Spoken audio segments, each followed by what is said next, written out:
Zelda Invades Marvel. This video is purely for entertainment and does not infringe on copyrights or laws. The rights to the novel and image belong to the original author. We do not claim ownership. Don't like waiting and want to listen to this fanfic in full now? Subscribe to our Patreon, where you'll find the best fanfics. Chapter 126. The princess appears. In fact, many people, including Tony, have realized that Link seems to know a lot of things. But because Link himself is very strange, Tony and others don't care much. Even Thor is real. What's weird about it? So Link never explained to Wanda's family and the new element invented by Howard. A lie needs more lies to maintain it, and Link himself doesn't like to talk, and he doesn't like to waste energy on these useless things. Link is not stupid, but he is reluctant to think too much. He is often full of worries, which will damage his spirituality.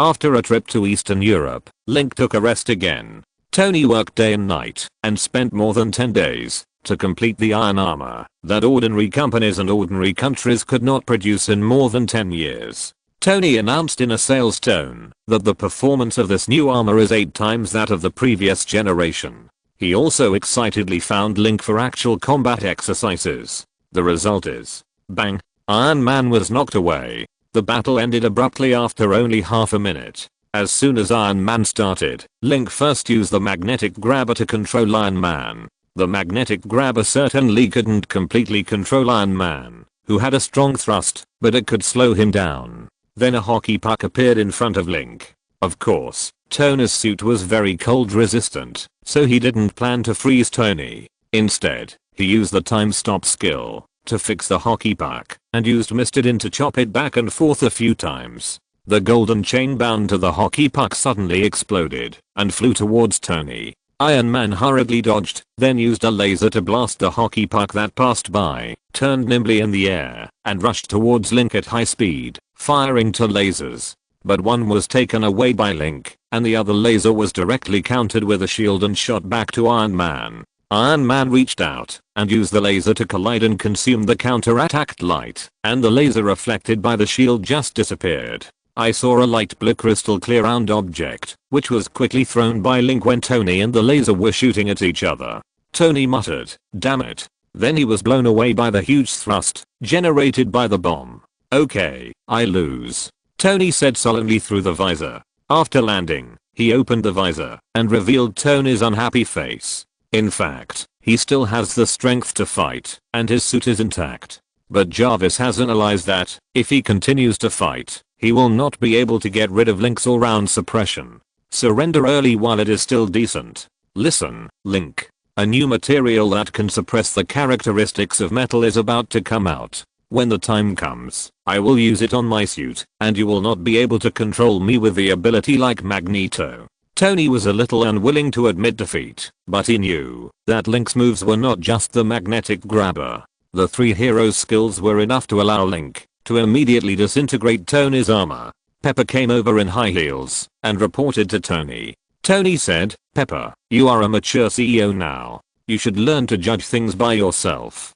Pepper smiled at Link, then put down the file and said to Tony, "If I don't report to you regularly, you won't even know when the company will go bankrupt." Tony fiddled with his helmet, adjusted the parameters with a small panel inside the helmet, and said, "What? Is the company's market value plummeting?" Pepper said, "It has fallen to the same level as Microsoft."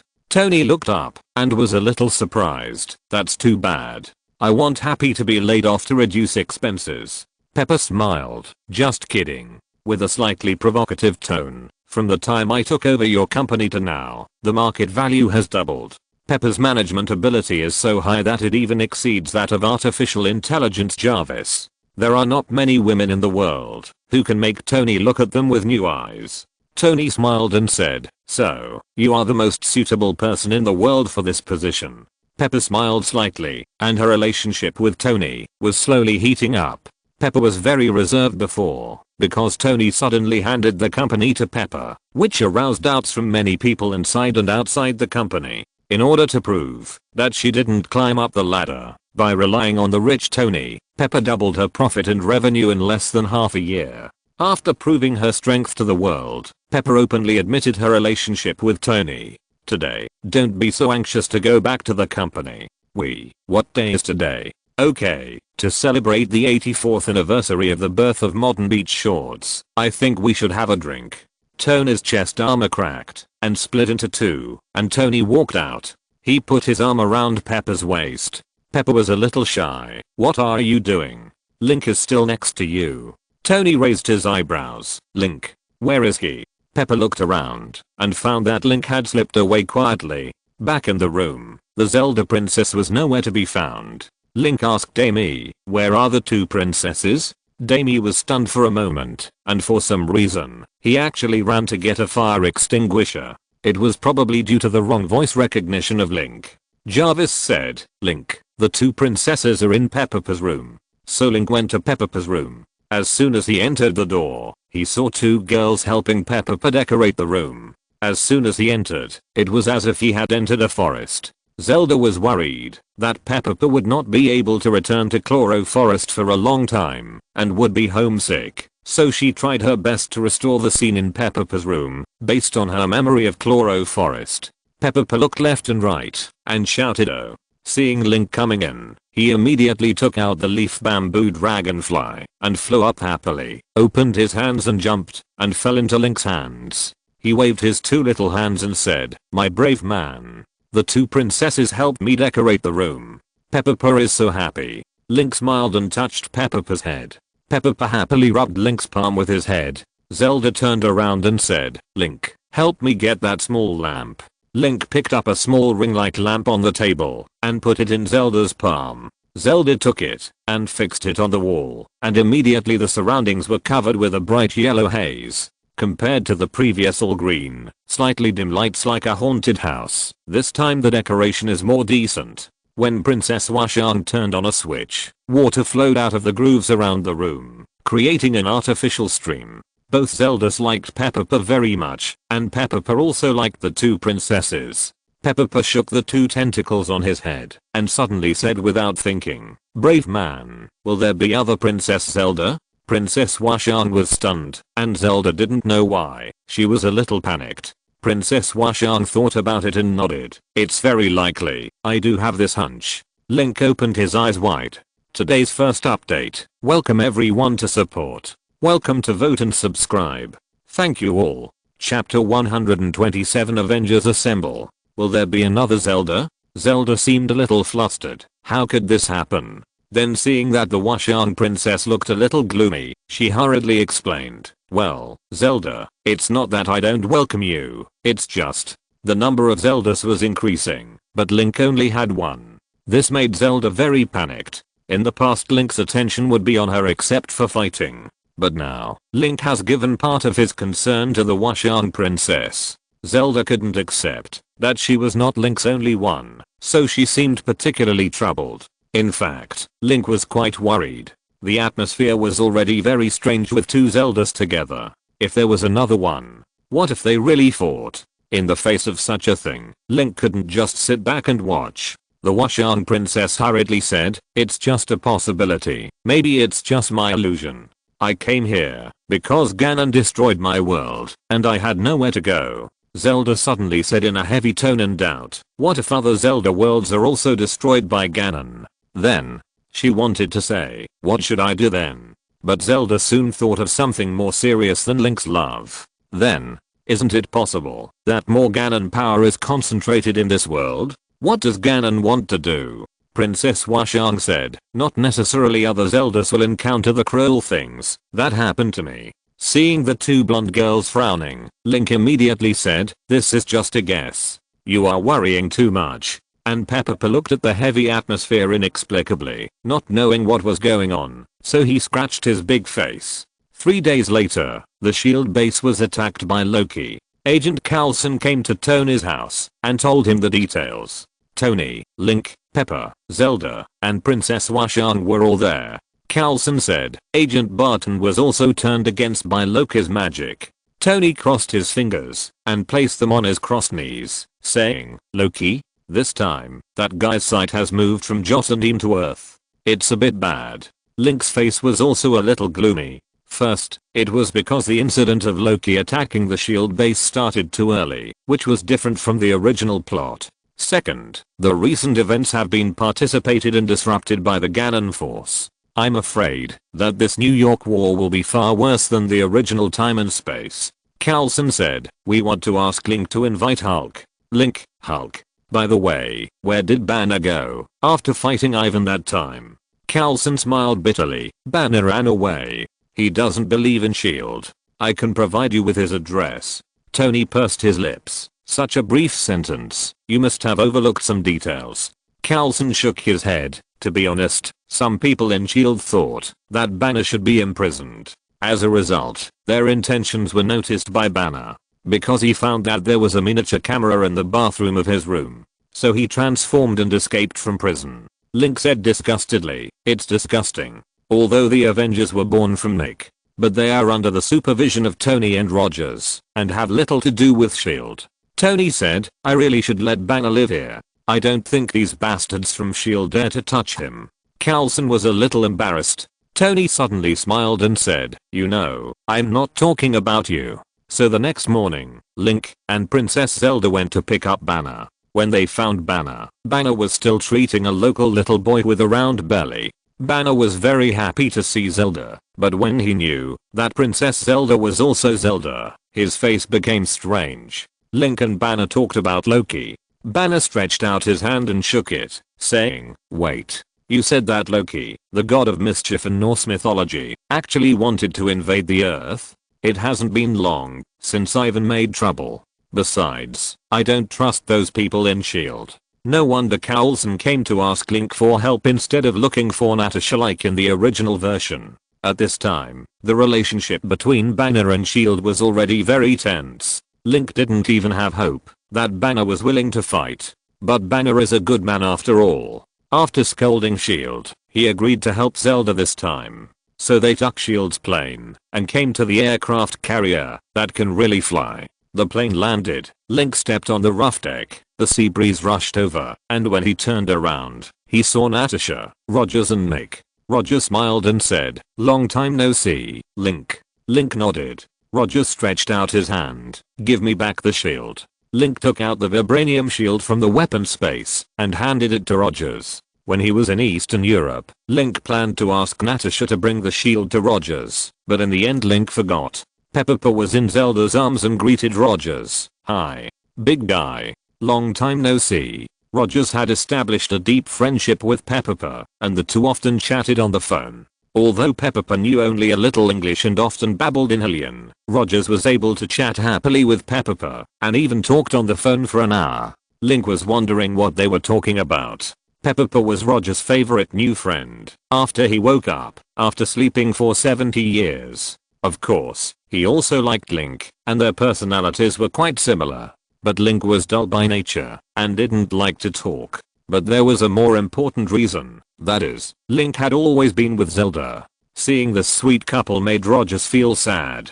Although Link had been asleep for 100 years, 30 years longer than Rogers. But the girl in Rogers' heart had grown old, and she had not been with Link for 100 years like Zelda. Rogers had met his old sweetheart before. The cruel feeling of time peeling off made him very painful, and he punched the sandbag all day long. The companionship of Link and Zelda for 100 years was like a handful of snowflakes on Rogers' bleeding wound. Nick looked at Banner, stepped forward and said, I'm sorry. We at S.H.I.E.L.D. did some wrong things. I'm sincerely glad that you can come here. Although he is the director, he is still subject to many constraints. Nick himself is helpless about the imprisonment of Banner, so much so that he opposes it. Even this made Nick alert to S.H.I.E.L.D. itself. Banner replied coldly, no, I was just invited by my students to have a fight. After the fight, I will go back to be my little doctor. Chapter 128, The Mind Gem, third update.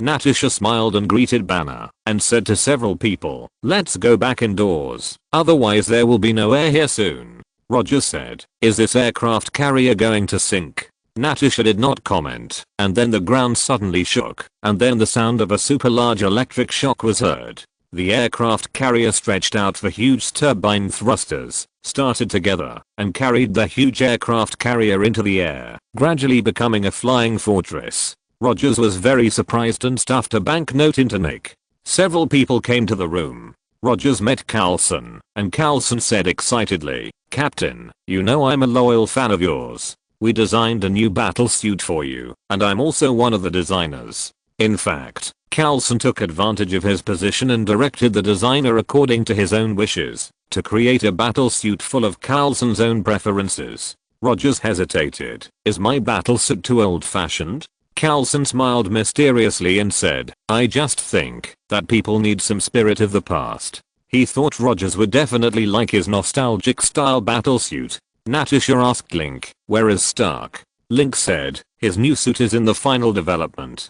Banner curiously replied, "Really? Tony is really energetic. I saw the news on that old TV in India. It said that Stark Group has become the only company in the world that has achieved energy self-sufficiency. It's a great achievement." Then he asked Natasha in confusion, "What is your cube that Loki took away used for?" Nick said, "To provide more energy to the whole world." Banner felt something was wrong, so he asked Link, "Is Tony involved in this project?" Link shook his head. Nick hurriedly found an excuse to leave. SHIELD plans to use the power of the cosmic cube to create a super powerful weapon. But this kind of thing must not be told to Banner and others, otherwise it will arouse the vigilance of superheroes. "What do you want such a powerful weapon for? Is it to attack me, Hulk?" So he lied to the outside world that he was researching new energy. But Banner is a very smart person. According to the inquiry just now, he immediately knew the weirdness of the matter.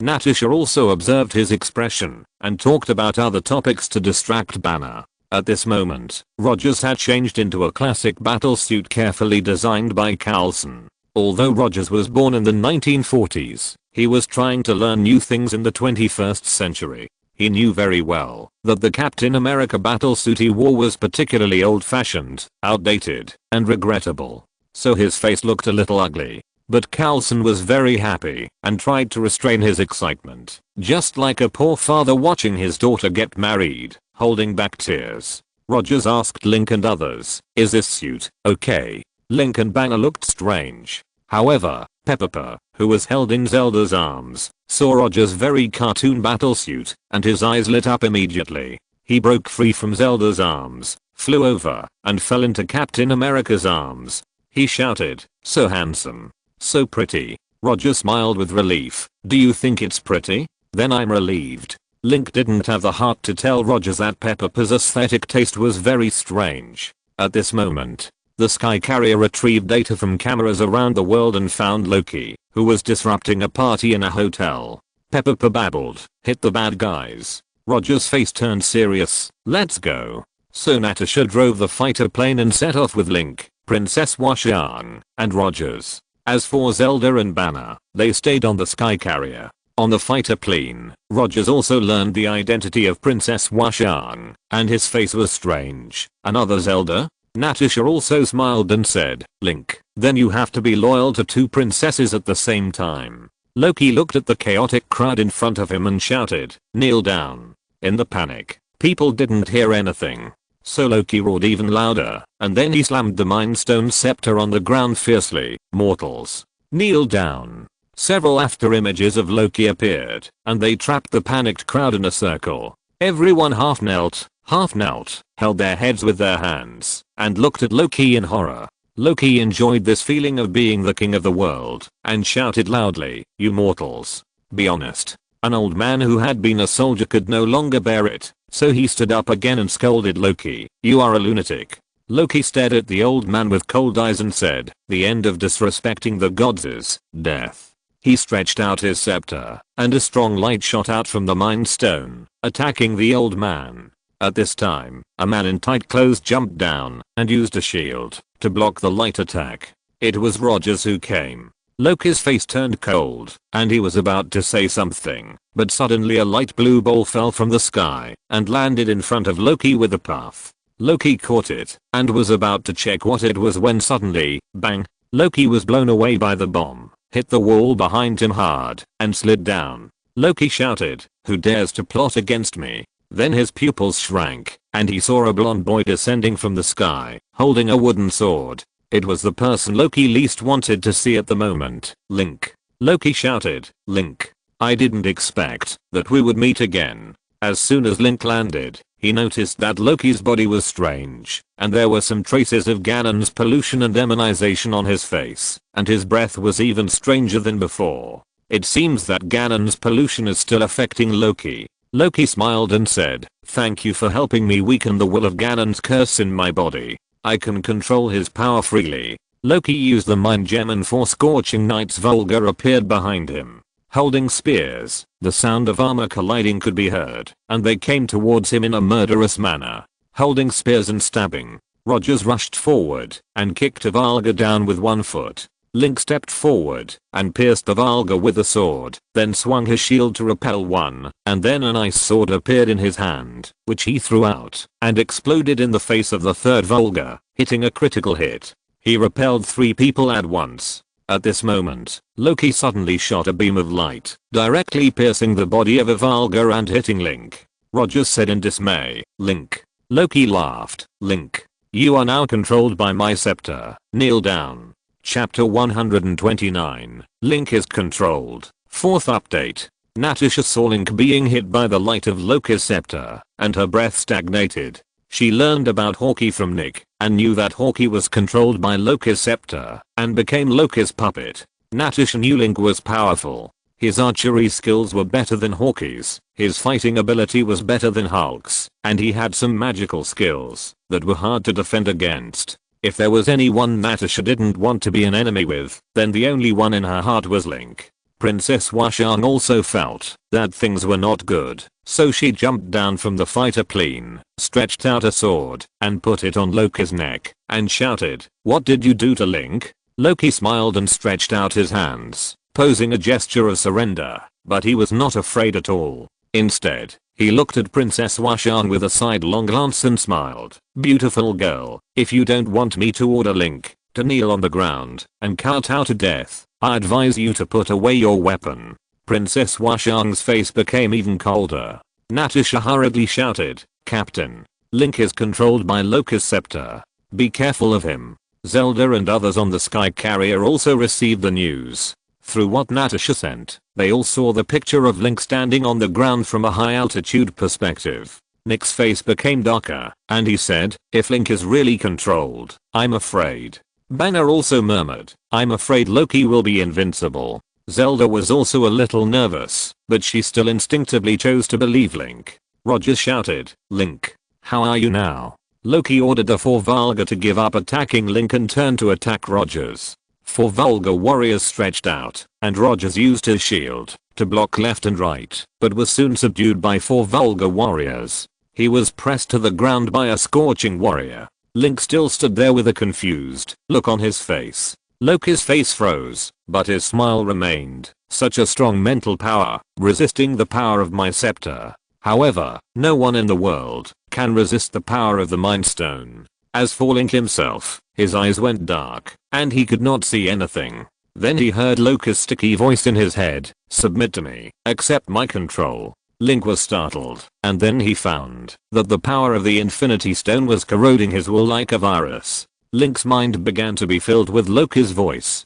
Link would not allow himself to sit there and wait for death. He quickly stabilized his mind and began to expel the distracting thoughts in his mind, trying to resist the power of the Mind Stone. If Link's spiritual world showed a picture, then it would be clear that it was divided into 2 distinct blue and white colors. The 2 colors fought against each other, and Link's white will was quickly disintegrated and collapsed by the blue power of the Mind Stone, and was soon forced to the edge of the sea of consciousness. Loki's voice almost occupied Link's consciousness. Link's eyes showed a strange blue. This kind of stubborn resistance has its limits after all. Loki felt the resonance from the scepter, and knew that Link's will could no longer hold up, and would soon be invaded by the power of the Mind Stone. Even so, Loki was quite thrilling. Such a thing had never happened before. Someone could actually resist the invasion of the Mind Stone for such a long time. Not bad, not bad. Loki smiled at Princess Washang and said, "Your sweetheart is a very strong warrior. Whether it is martial arts, strength, courage or will, He is impeccable. He will be my first warrior to conquer the earth. When I become the master of the earth, Link will be my first hero. Princess Washan glared at Loki fiercely and waited anxiously. Iron Man also flew over at this time and heard Natasha's anxious alarm. Knowing that Link was suspected to be controlled by Loki, he was a little panicked. Wait. This armor is not strong enough. I'll go get my anti-Link suit. Loki felt the power of the Mind Scepter and almost completely controlled Link. The smile on his face became more and more wonderful. Just a little bit. A little bit. Boom. A voice came from Link's heart. The power of the Mind Scepter completely occupied Link's sea of consciousness. Loki clapped his hands. Okay. My lovely subordinate Link, come here. Come here. Kill this woman who dared to threaten me with a sword. Link's eyes were shining with blue light, and his expression was weird. He walked over step by step. Roger shouted, Link, wake up. Wake up. Natasha's face turned pale and she whispered, it's over. Nick was thinking quickly whether to use a nuclear bomb to launch a destructive attack. Zelda had some questions in her nervousness and looked at Link in the video with a sharp look. The unparalleled princess looked at Link sincerely. Link, cheer up. I believe you will not succumb to the will of others. Please, wake up. Loki smiled and said, you still don't want to take the sword away from my neck, right? Link. Kill her, kill her, kill her. Tony gritted his teeth and flew over directly. He knew that with the suit, he couldn't beat Link. But Tony also knew that he couldn't just sit there and watch Link do this. Link looked at Zelda with a silent look. He took out Mistin from the weapon space. The princess had started to shed tears, which fell down her chin. Those tearful eyes, appearing on this beautiful face that should have been strong, would break the hearts of all who saw it. Zelda said in her heart, Link, don't let me down. Tony shouted, Link, if you stab me with a sword, you will regret it for the rest of your life. He rushed towards Link at the maximum speed, and Loki was smug. Suddenly, Link put away Mistin and punched Loki hard. Pa. Loki's face was like a squashed frog, and his facial features were concentrated to one side by Link's angry punch. Then his head hit the ground hard. The blue light in Link's eyes suddenly disappeared. He was furious, his eyebrows stood up, and he grabbed Loki's collar, raised his fist that was strong enough to break steel, and punched Loki in the face again. Loki's nose was bleeding. He was stunned, and was also stunned. What happened? Why can Link resist the power of the Mind Stone? Princess Washan was shocked, and she looked stupidly at Link pinning Loki to the ground and beating him. Tony braked suddenly, and hit the ground with a bang. A lot of paint was rubbed off the knees and chest of the Iron Man suit, and it slid for a long distance. I told you. How could Link hurt Zelda? No matter which Zelda it is, he won't hurt it. Zelda raised Pepper and cheered, and Pepper also cheered. Yeah. Chapter 130 Beat Up Loki. 5th update. Link punched Loki twice, causing his nose to cave in. Blood was oozing from his eye sockets, nostrils, and mouth. 2 broken teeth flew out. But Link was still not satisfied. He felt that he had never been so angry before. He kicked the Mind Gem staff away and shouted, Princess, hold on to that staff. Then he stood up suddenly. Loki turned around and tried to run, but Link quickly summoned Mistidin, who transformed into a long branch. He whipped Loki hard with a whip flower. Loki was like a fish out of water. He jumped up and screamed. The scream was not over yet. Link whipped again, and Loki's body twitched again. Ah. Oh. No. Stop. Enough. I'm a god. Ah. Brother. Save me. Link whipped Loki hard with the Mistidin branch, just like a slave owner in ancient times whipping his slaves. Loki screamed and rolled over with his legs huddled together. It was horrible to watch. Even the scorching warriors he summoned were stunned, staring at Loki rolling on the ground. Let me hurt the princess. You let me hurt the princess. Link gritted his teeth. That's right, no one can resist the corrosion of the Mind Stone. Even Link, after persisting for a while, was defeated and his will was controlled by Loki. At that time, Link would wear a bikini without hesitation, and as a matter of course, even if Loki asked him to. But Loki dared to ask Link to kill the Washan princess. After Link saw the tears of the Washan princess, the waters in the sea of consciousness occupied by the Mind Stone were immediately covered by raging anger. The bond between Zelda and Link is not as simple as a relationship between a man and a woman. This relationship of guarding and being guarded transcends time and space and transcends everything. This relationship is even more firm than Link's iron will. Protecting Zelda is not a matter of duty or love. It is an entanglement and fate that runs through countless generations. This power is far higher than the concept of will and spirit. It was not something that Link could decide. Loki played with fire too much, which triggered this most solid force and awakened Link's will. At this moment, he was bearing Link's rage. Is it fun? Is it fun? Snap, snap, snap, snap. Ah, enough. Stop it. Ugh. Link whipped Mistin 30 times. Loki burst into tears and cried, "Brother, Dad, come and save me. Help." Link was still angry and continued to whip with Mistin. The floor was torn by his whipping. Loki's clothes were not intact, and his whole body was covered with blood marks from the whip. Natasha, who was good at torturing others, was shaking a little. Link in this state was too scary, just like a devil. Tony sat on the ground with his mouth wide open and watched for a long time. Suddenly, he reacted and shot out 4 lasers, knocking the Scorching Warrior away. He and Rogers quickly killed 4 Scorching Warriors. Nick and Banner opened their mouths at the same time. Peppa couldn't help but want to stuff something in them. Zelda looked relieved, so that's what I said. Tony and Rogers joined forces and were very efficient. They killed 4 Volga. Looking back, they saw Link still beating Loki and swallowed their saliva. Rogers said, "We'd better not provoke Link." Tony nodded, "Yes." So the ordinary people present Tony, Rogers, the Washan Princess, and Natasha in the floating fighter. Zelda, Peppa, Banner, Nick, and Carlson, who were far away on the sky carrier, were all watching Link beating Loki quietly. Even Nick, who was as hard-hearted as stone, couldn't help but feel that Loki at this moment was too miserable and pitiful. Loki screamed to the end, and the hoarse shouts of Dad and Brother were very desolate. Link beat Loki for 2 hours before he put Mistidin away. Loki curled up, his shoes fell off, and there were pieces of broken clothes and Loki's broken hair on the ground. The poor child had obviously stopped being beaten, but his body was still shrinking, and his mouth was calling Odin, Thor and Frigga like a spell, as if he was mentally ill.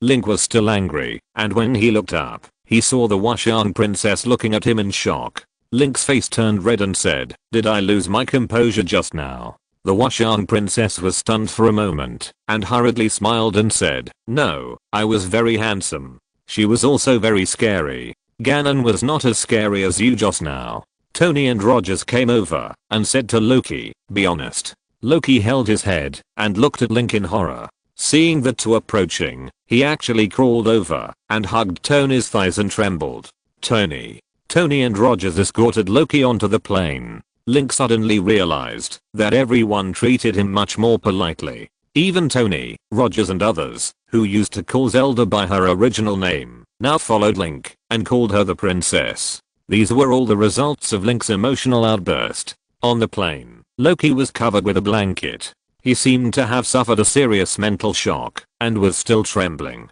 Tony and Rogers had recovered from their shock. Tony said, "I think it was unnecessary for Nick to gather us together. You see, the villain has been beaten into a fool by Link." Natasha was flying the plane and secretly watching Link. Link was still a little angry. He thought he was the one with the strongest will, afraid of nothing, and nothing could confuse him. In the end, he was still controlled by the Mind Stone. This made Link feel very frustrated and felt like he had lost. He beat Loki in a rage. 99% of the reason was because Loki dared him to kill Princess Washan, and the remaining 1% was because he was angry. At this time, the goddess Hylia murmured, "Complete the trial of the hero.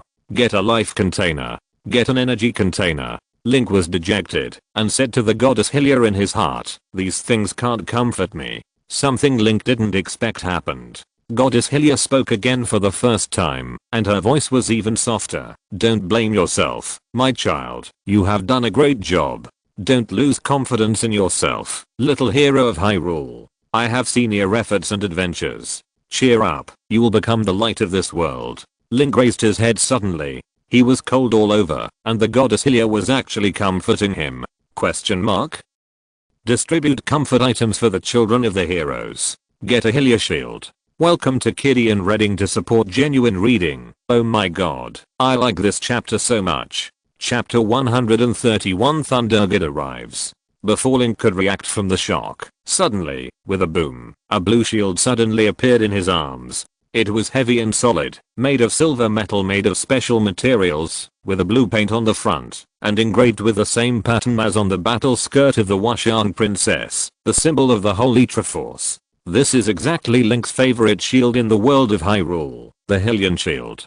Tony was stunned. He made a Hylian shield for Link, but it broke after Link used it for a short time. After that, the shields Tony made were all guard shields, and the Hylian shield shape was never used again. The Washan princess tilted her head. Hylian shield. Loki shrank his head stupidly. Now, no matter what appeared in Link's hand, Loki felt that it would hit him on the head.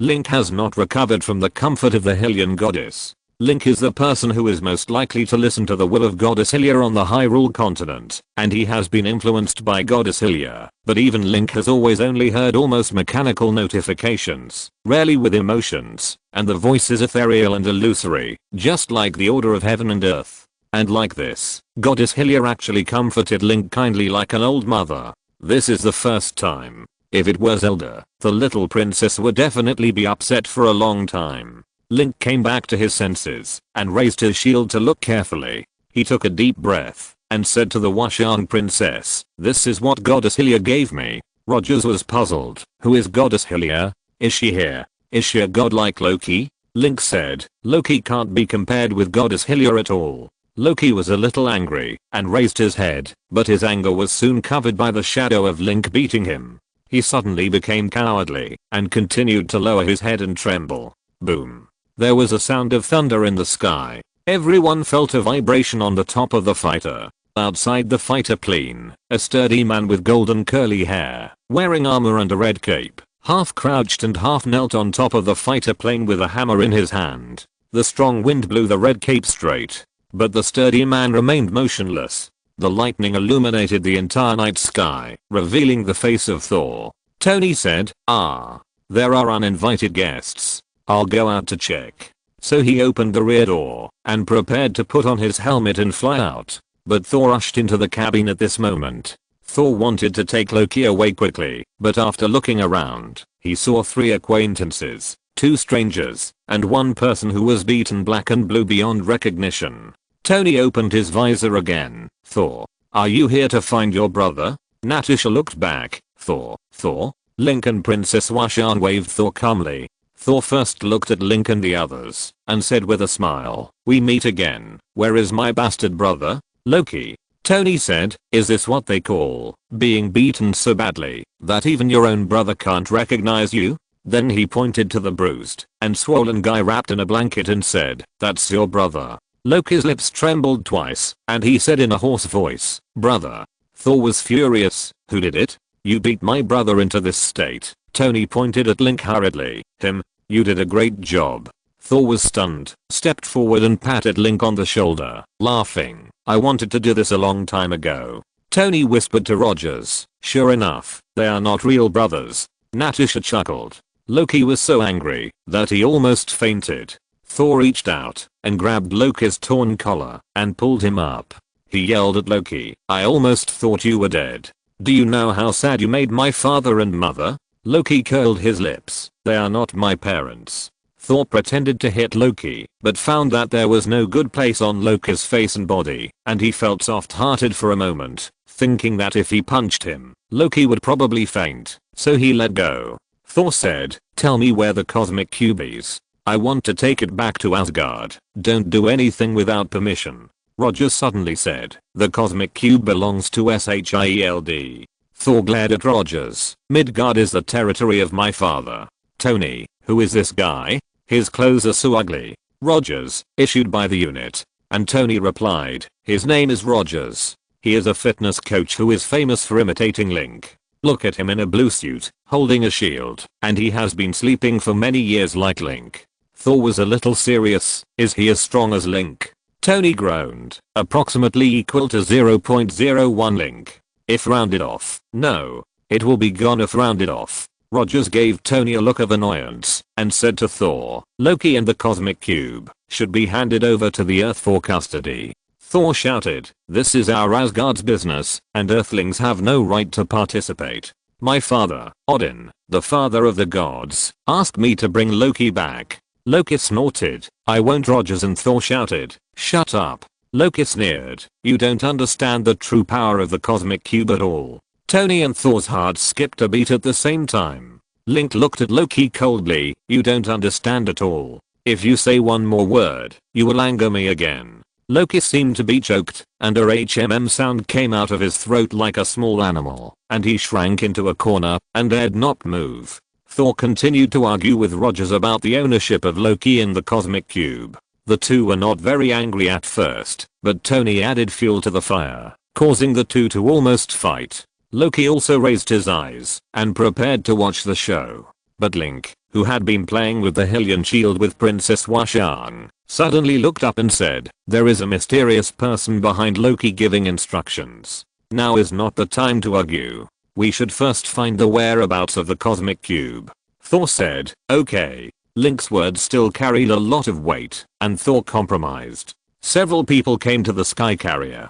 Thor was amazed. The Midgardians have developed so fast. My father said that when he first met the Midgardians, they were still a group of barbarians holding stone weapons. Now they can build flying ships. Rogers also expressed his opinion. Actually, I'm quite disappointed. According to Howard's description, humans should have been able to settle on the moon and Mars in the 21st century. Tony shrugged. Of course my father's prediction is correct. If anyone gives me enough money, I will send him to Mars to live for more than 20 years. Of course, Captain, if you are willing, I can give you installments, and each installment will be enough for $2 billion US.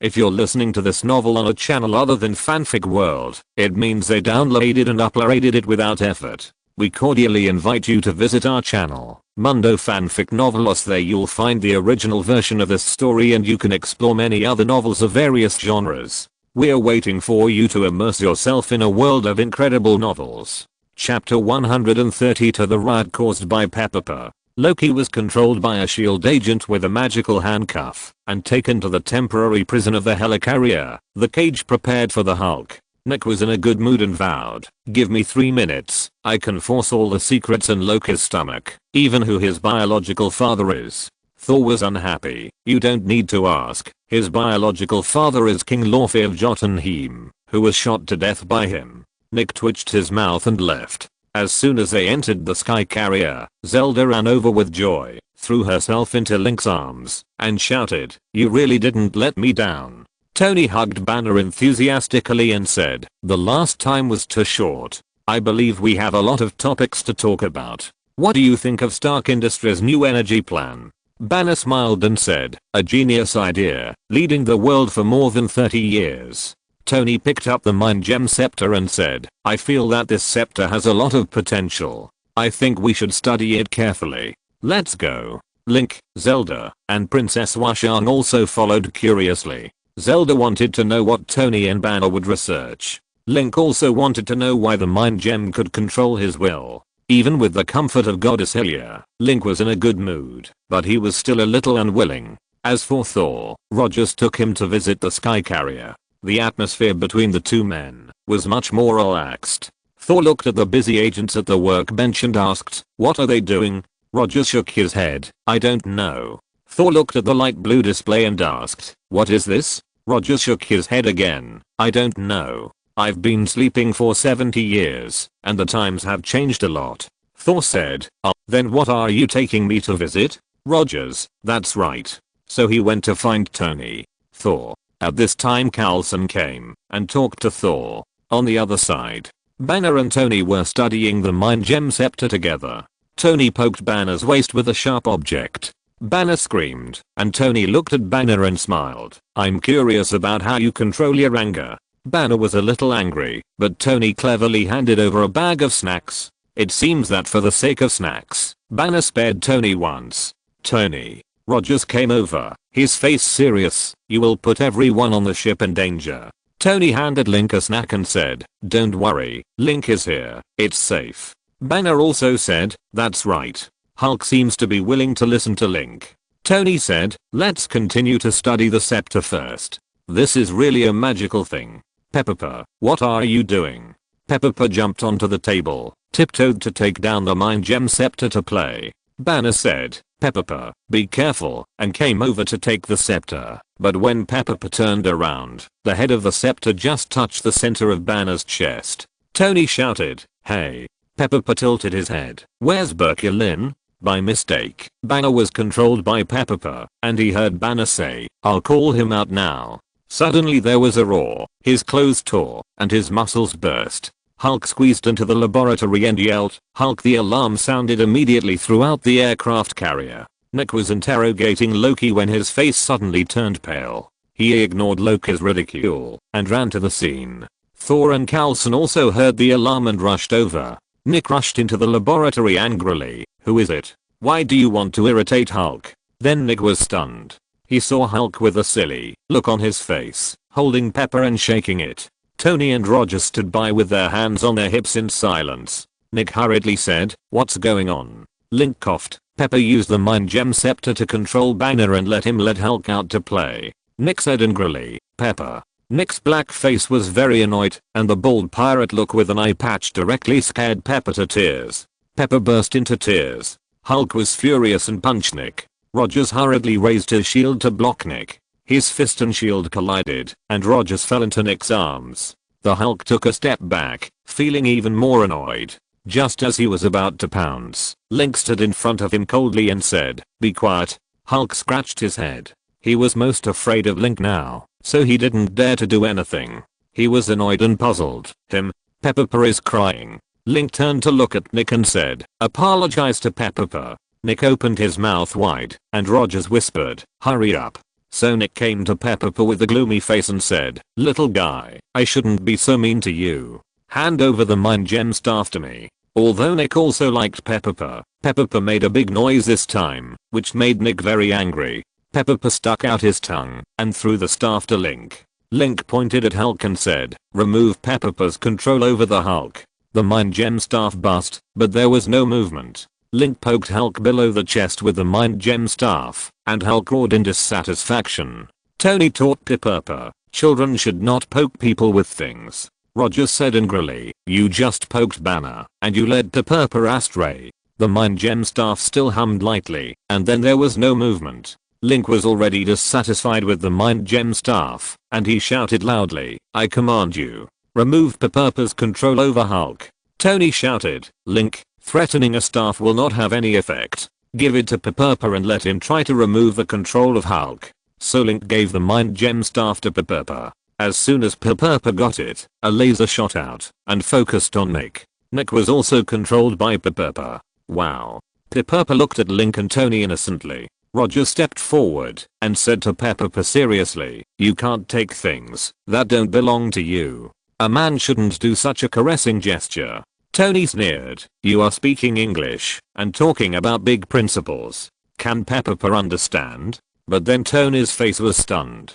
Because Pepper also said seriously, I'm sorry, and obediently returned the mind scepter to Link. Rogers showed a gratified smile like an old father, seeing that Pepper and Rogers had such a close relationship. Tony was so angry that he grabbed Pepper's face and said with great pain, didn't I tell you?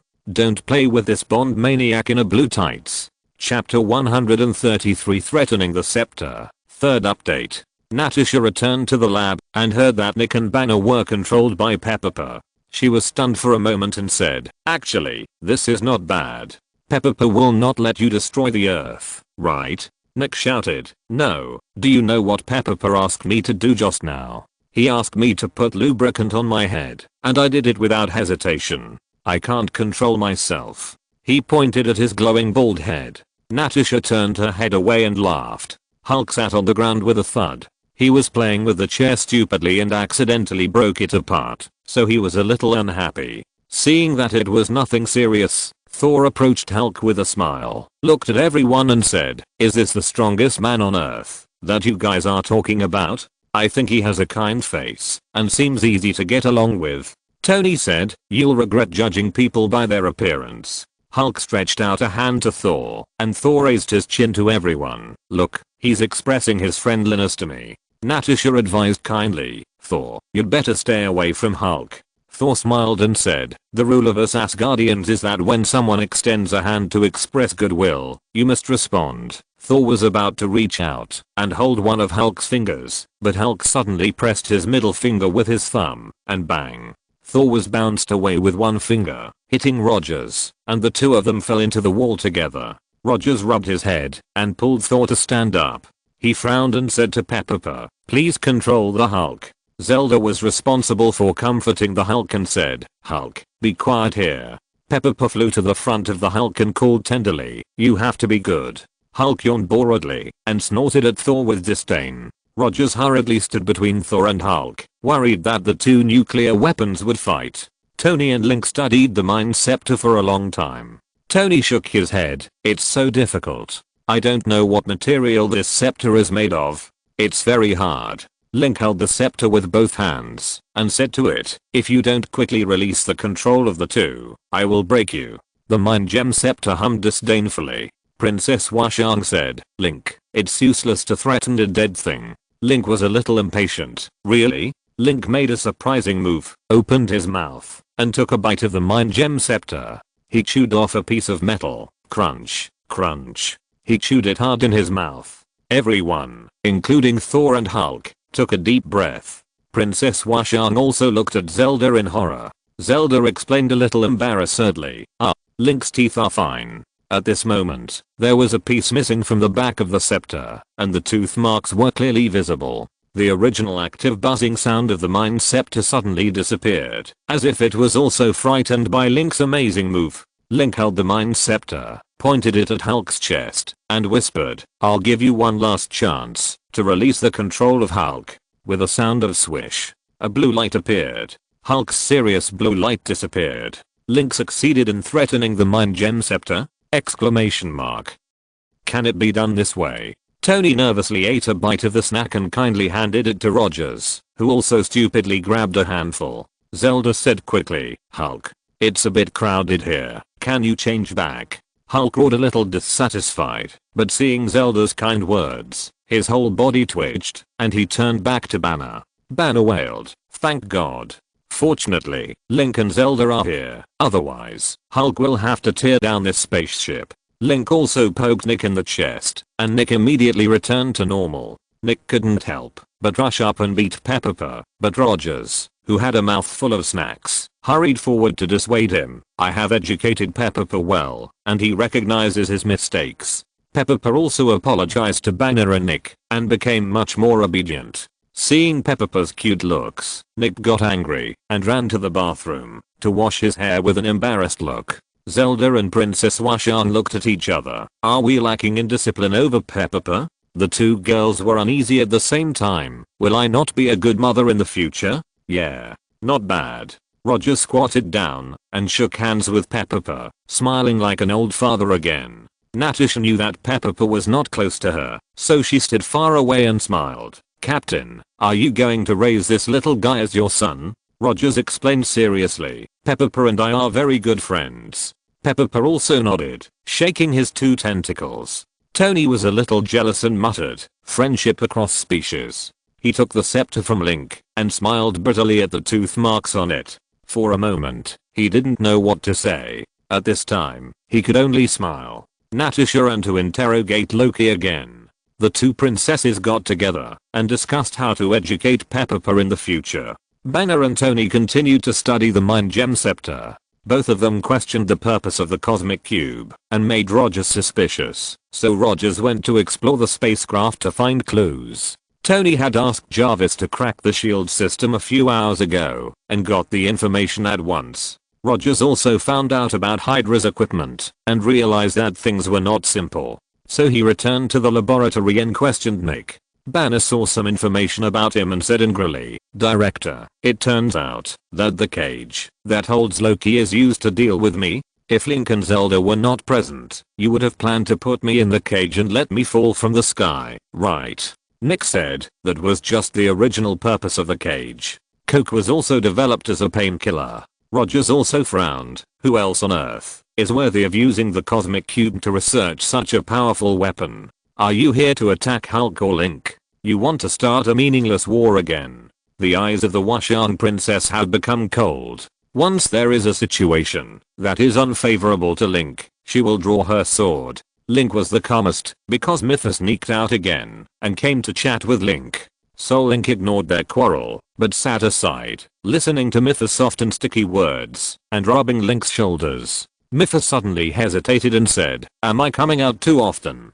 But I don't want to show up when you're hurt." Link smiled and shook his head. Nick was pressed by everyone, so he turned his attention to Thor. He said, "We develop powerful weapons for Thor and the others." Thor, huh? Chapter 134 Hawkeye Attack. Fourth update. Nick pushed the blame onto Thor. Because of Thor, and of course Link's appearance, we realize that besides Earth, there are other lives. We must prevent unpredictable dangers in the future. Thor said, "Midgard is part of the 9 realms. Asgard will not attack you, it will only protect you." Nick looked at Thor and said, "Yes. But how do you explain the matter of that bastard Loki?" Thor was a little angry. "Anyway, Loki is also my brother, Odin's son. I hope you can respect him more." Nick said coldly, "Loki has killed more than 50 people." Thor hurriedly, "Not his biological son." Nick said, "The weak Earth needs armed forces, so that it will not be destroyed before unknown dangers come." Princess Washang stepped forward and said coldly, "Just 200 years ago, the people on Earth were in an era similar to Hyrule. Your human civilization has existed for at least 7,000 years and is still a young race. What is more dangerous to civilization is not external enemies, but the collapse of self-development and greed for power. Too much power is not good for you. The strongest person on Earth now is Link." So Princess Washang first suspected that S.H.I.E.L.D. was going to deal with Link. Nick retorted, "Link can kidnap the president of our country at any time and change the situation on Earth.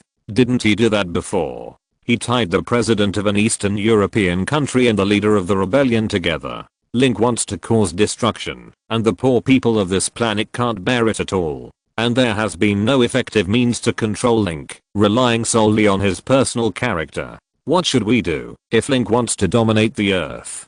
Don't you think this situation is terrible for us Earthlings?" Zelda spoke at this time. "Link can never do bad things. His heart is always pure and kind." Nick spread his hands coldly. "What, can you prove it?" Thor handed the Thor's hammer to Nick. "Anyone who can be recognized by Mjolnir is definitely not a bad person." Nick. Zelda also explained, "Link's power comes from the blessing of the goddess Hylia. If Link becomes evil, the goddess Hylia will take away his power. Therefore, the source of Link's power is his kind, firm and brave heart. You question Link. You are so sorry for Link's contribution to the Earth." Tony also couldn't stand Nick's suspicion of Link and said, "Why does Link want to dominate the Earth? Does he lack money? Lack of beautiful women? Lack of recognition? Lack of status? Lack of beauty? Or lack of beautiful hair? He is a winner in life, okay. Just a little short." Hearing this, Thor smiled with disdain and pride. At this time, Natasha rushed in and looked at Banner and said, "Banner, don't leave here. Loki's target is you." Banner said angrily, "Really? I'd better shrink in a small box and be locked up and thrown into the Somali trench by you, so you can rest assured, right?" He picked up the Mind Stone unconsciously. Mytho was in a soul state and was easily disturbed by the Mind Stone. Her red figure shook slightly. Mytho was a little panicked, and Link snapped his fingers. Click. Electricity came out all over the laboratory, except for the 2 princesses and himself. Everyone else's hair stood up due to the electricity. Nick. But at the same time, they recovered from the interference of the Mind Stone. Link stood up and said, "You need to wake up. Everyone here is disturbed by this scepter." Thor tried to smooth his hair and said angrily, "Link, why don't you let the 2 Zeldas wake up too?" Tony muttered, "You should know that the last person who ordered Link to attack Zelda was Loki. Do you know why he was beaten so badly by Link?" Thor's face froze. At this time, the plane shook violently, and Tony and Rogers fell to the ground. Link knew that Hawkeye had led the team here, and the war was finally about to break out. Link did not try to stop the plot from happening, because the superheroes must be made aware that S.H.I.E.L.D. is conducting secret weapons research. Loki must also be allowed to detonate the entire incident so that the Avengers can be truly established. In addition, the Chitauri's intention to attack the Earth must be thwarted in person. Even if the Cosmic Cube and Loki are captured, the Chitauri's desire to invade the Earth will not be eliminated. They must be made to see the strength of the Earth. All Link can do is to try to prevent the damage from expanding. Hulk had summoned him once before. Banner was in a stable mood and would not cause more damage to the people here. What Link needed to do most now was to save Coulson's life and wake up Hawkeye again and minimize the damage as much as possible. Thor rushed directly to the cage where Loki was imprisoned. Link said to the two princesses, "Take care of yourself." He also ran a little slower, with Mitha following closely behind him. Nick ordered Tony and Rogers to repair the damaged turbo thruster. Banner asked, "What should I do?" Nick smiled bitterly, "It's best if you don't do anything." Pepper put on the small Iron Man suit with a grunt, came to Banner, and touched Banner's head. "I will protect you." Zelda's wrist lit up with a light. She was wearing a silver bracelet, which was the new bird controller that Tony helped Zelda develop. A bird flew from a distance and landed in front of Zelda, and the Washan princess was already standing proudly with a sword. When Thor arrived at Loki's room, the cage door opened, and Loki walked out. Thor rushed over, but missed and fell into the cage. The door closed. Loki laughed and said, "You never learn from this little trick." Thor hit the glass with a hammer, but it only cracked. Loki laughed and said, "Goodbye, my brother." He pressed the button, intending to watch Thor and the cage fall. As a result, Thor hit the special glass again, and the cracks grew larger. The cage never fell. Loki was a little panicked and pressed the button hard several times, but the cage didn't fall. Loki cursed, "Unreliable mortal technology." At this time, Link's voice came, "What are you doing out here?" Loki's face turned pale, and he turned his head stiffly and saw Link staring at him with his arms folded. He stretched out two fingers, and the magnetism controlled the cage to prevent him from falling. Thor laughed and said, "Where are you going, brother?" He gathered his strength and smashed the crack again. At this moment, Link snapped his fingers, and lightning shot out, hitting the crack of the special glass at the same time as Thor's hammer. The glass exploded, and Thor jumped out. The cage behind him fell down without Link's support, revealing a large hole. Loki's face was even paler. Chapter 135, A Battle Between Bows and Arrows. 5th update. On Loki's left is Link, and on his right is Thor. Neither of them is easy to mess with. In comparison, Loki's left shoulder feels softer. As a god, Loki has a strong ability to recover. He has faked his death several times in the original time and space. Although his nose and face are bruised and swollen now, at least his nose bridge has been straightened out from the sunken state. It is estimated that Hawkeye and others who came to rescue him also had to be stunned for a while like Thor before they could tell that this was Loki. Loki swallowed his saliva, and Thor rushed over and passed through Loki's body. Thor was furious, "This guy. Let's chase him." At this moment, the control room was already a mess. This time, the enemies came more than in the original plot, and the scene was more chaotic. Link didn't know what the reason was. Anyway, he blamed Ganon. The Washan princess pierced back and forth with a rapier in her hand, and her body was extremely smooth, just like dancing. The messy scenes and people around her could not affect the Washan princess's killing dance at all. Wherever she passed, the invading enemies fell down like straw being stepped on. The efficiency was so high that it even exceeded that of hot weapons. The strongest ability to clear the entire field now is the Washan princess from the Zelda Washan game world. Her ability in group battles is still better than the strongest Link and Thor. Washan princess noticed a sharp gaze and waved her hand to flip it. Ting. A sudden touch came from the rapier, and a metal arrow hit the blade that Washan princess had pulled back in time. Soon, Washan princess looked up and saw the blue-eyed Hawkeye walking behind her. With a wave of his hand, a blue-white sword energy slashed. Hawkeye dodged and pulled out a special arrow, aiming at the console. With a swish, the arrow turned into a long light black shadow and slashed through, hitting the excuse and the console. The arrow jumped out at both ends and inserted into the excuse. The destructive program was implanted into the shield system at once, and the shield security system and intelligence system were all destroyed. but Hawkeye felt someone rushing at him from behind, very fast, but with light and powerful footsteps. Just hearing the footsteps, Hawkeye shot an arrow back and shouted, "Link." Tap. Link used the Hylian shield to parry, and only felt a slight vibration from the arrow, and then it bounced back like playing badminton. The Hylian shield is Link's favorite shield. Whether it is the shape, defense, or the feel of the shield parry, it is the best. It is as if it was specially made for Link, not to mention that this shield was given by the goddess Hylia, and its hardness and other parameters are even much higher than Roger's vibranium shield. Just now, it was Link's first time to use the Hylian shield to parry in the Marvel world. The comfortable feel and wonderful feedback made Link feel touched. This Hylian shield is so comfortable to use that even if the earth is exchanged for this shield with Link, Link will refuse without saying a word.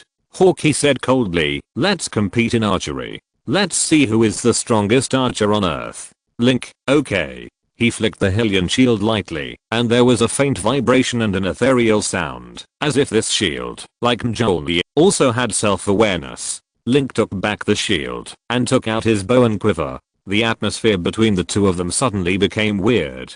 At the same time, his hand shook, the bow was raised, and an arrow was shot out, colliding in the air, and exploding at the same time. Before the two arrows exploded together, the two seemed to have predicted this result. Another arrow flew out when they raised their hands and collided again. The two sharp arrowheads were like precision instruments docking together. Hawkeye immediately jumped off the platform and shot another arrow in the falling air. Link turned his hand and pinched his fingers and immediately put it on the bow and shot.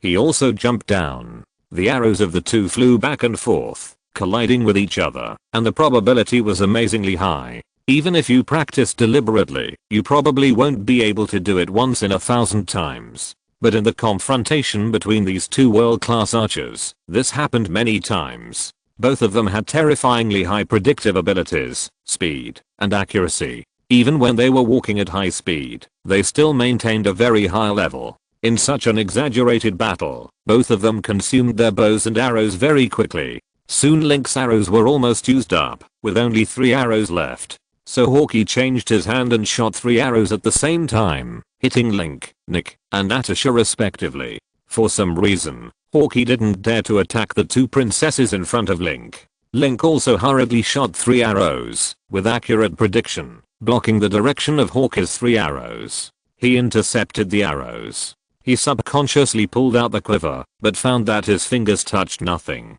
Hawkeye still had 2 arrows left. He raised his hand and shot another arrow. The arrow was so fast that Hawkeye's fingers were cut and bleeding. In the blink of an eye, he rushed in front of Link. Link shook his head and bit the arrow shaft with his teeth. The arrow fell into Link's hand after he released his teeth. He turned his body and shot an arrow. At this time, Hawkeye's last arrow also flew over. The 2 arrows collided again. Hawkeye smiled and said, "No more arrows. I'll compete with you next time." Although he said he had no arrows, Hawkeye's little eyes suddenly showed murderous intent. He raised his hand and pulled out a short arrow from his body. It quickly rose to a length of 1 meter. He quickly pulled the bow and shot an arrow, trying to catch the enemy by surprise. But Hawkeye's pupils shrank into pinholes in an instant. The cold air condensed at Link's fingertips and quickly formed an ice arrow, which was shot out in a cluster. The ice arrow seemed to collide with the arrow again, but Link injected some force into it, causing the ice arrow to rotate strangely, bypassing the arrow directly and hitting Hawkeye's chest. Snap.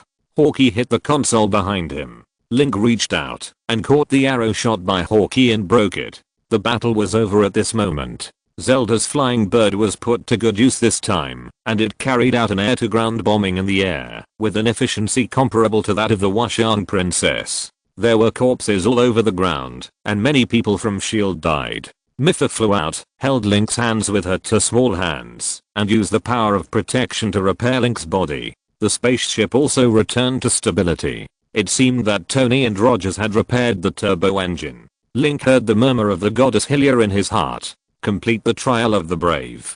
Get an energy container. Link tasted the sweetness last time, and did the same thing again, lamenting in his heart, "It's a pity that this reward can't comfort me. Master Sword. Master Sword. Master Sword." Tap. Link suddenly felt as if someone had gently patted his forehead.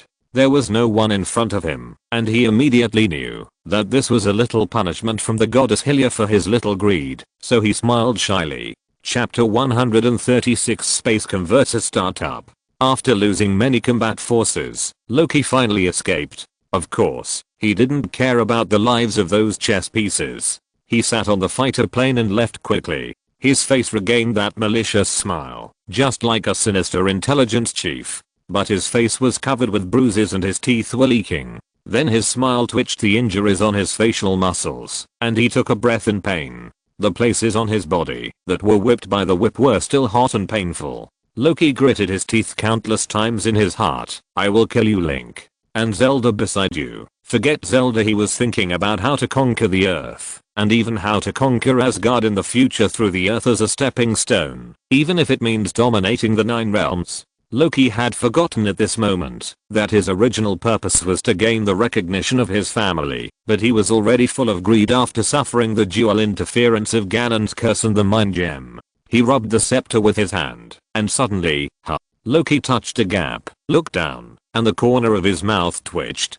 His face was suddenly surprised, and he saw that there was a piece missing from the mind gem scepter. Loki was shocked and touched the clear tooth marks on the edge of the gap with his fingers, just like a chocolate that had been bitten. Who did this? The evil dog of hell. Loki looked left and right with the scepter. He was a little suspicious of the mysterious purple man. The scepter was said to be very strong, so Loki tried to bite the scepter for some reason. He bit it, but nothing happened. He tried harder. Bang! Loki's scalp was sweating. He forgot that Link punched him twice in the face, breaking 2 teeth, and the other teeth were not very strong. When he tried harder, the canine on the left could not bear it and fell off. My tooth. Loki covered his mouth and went crazy. Who is so cruel? He can actually bite the scepter. Let's not talk about Loki first. Link and others were cleaning up the mess on the sky carrier. Several agents carried Hawkeye to the lounge. Zelda floated down on a flying bird, and the unparalleled princess also came over. Link quietly asked Zelda and Princess Washang, how do you usually communicate with Goddess Hylia? Zelda's little face suddenly turned bitter. I have only communicated with Goddess Hylia once, which was 100 years ago, when you were injured and dying.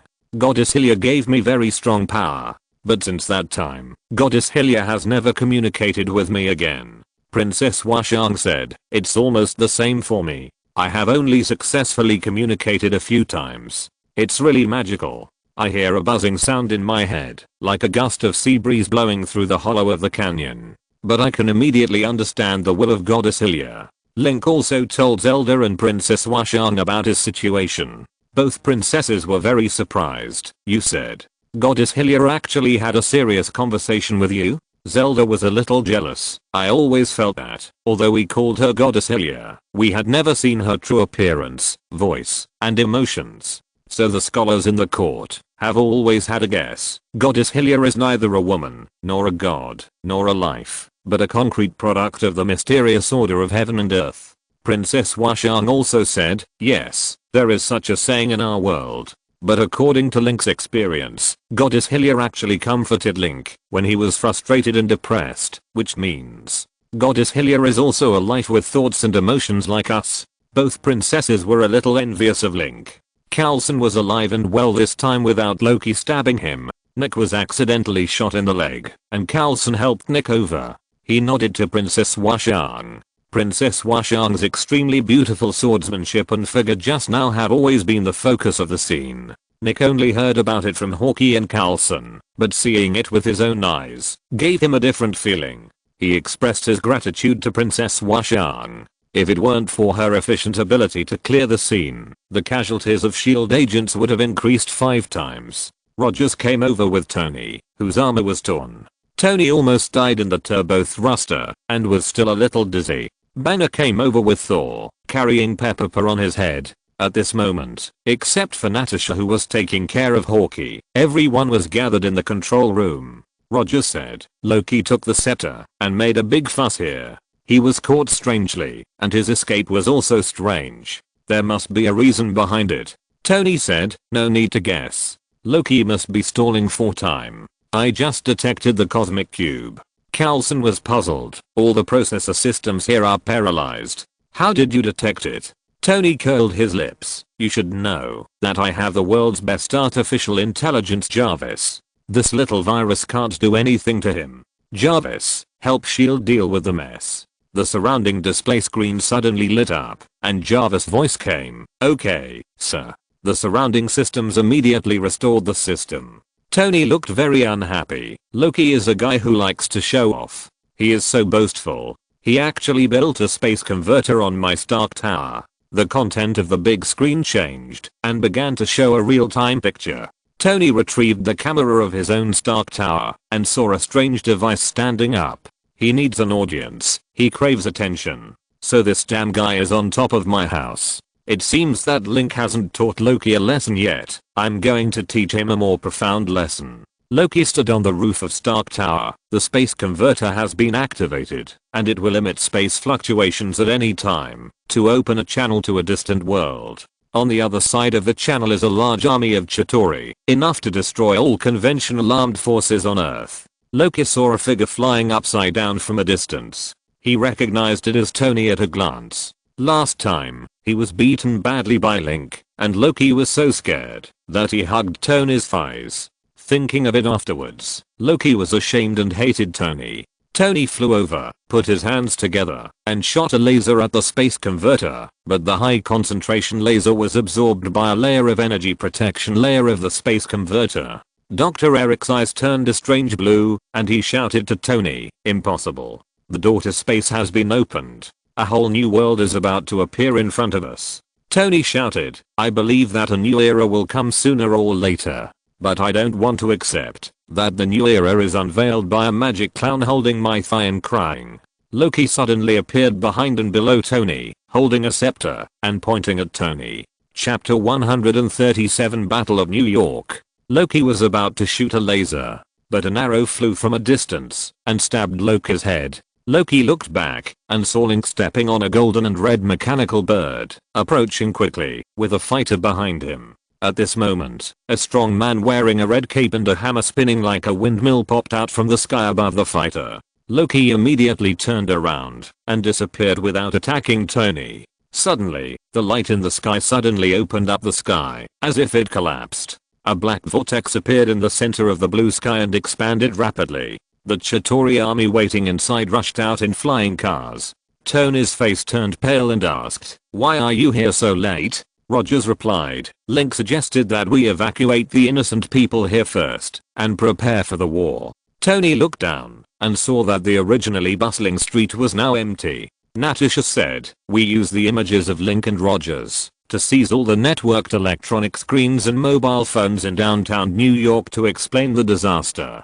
Now everyone has run away." Rogers said, "Link has long been prepared for the worst battle, and everyone is also prepared for a fierce battle." Tony said, "You don't have to do this. The strong and unyielding people of New York will not care about such a small threat. They are drinking in the cafe, which is enough for us to resolve the battle." The shoulder of Iron Man's armor cracked, and a large number of dense small ammunition flew out, navigating on their own, making whistle-like sounds, and hitting the flying Chitauri one after another, and the sky was full of flames. The Chitauri who came out immediately were all destroyed by Iron Man's powerful firepower.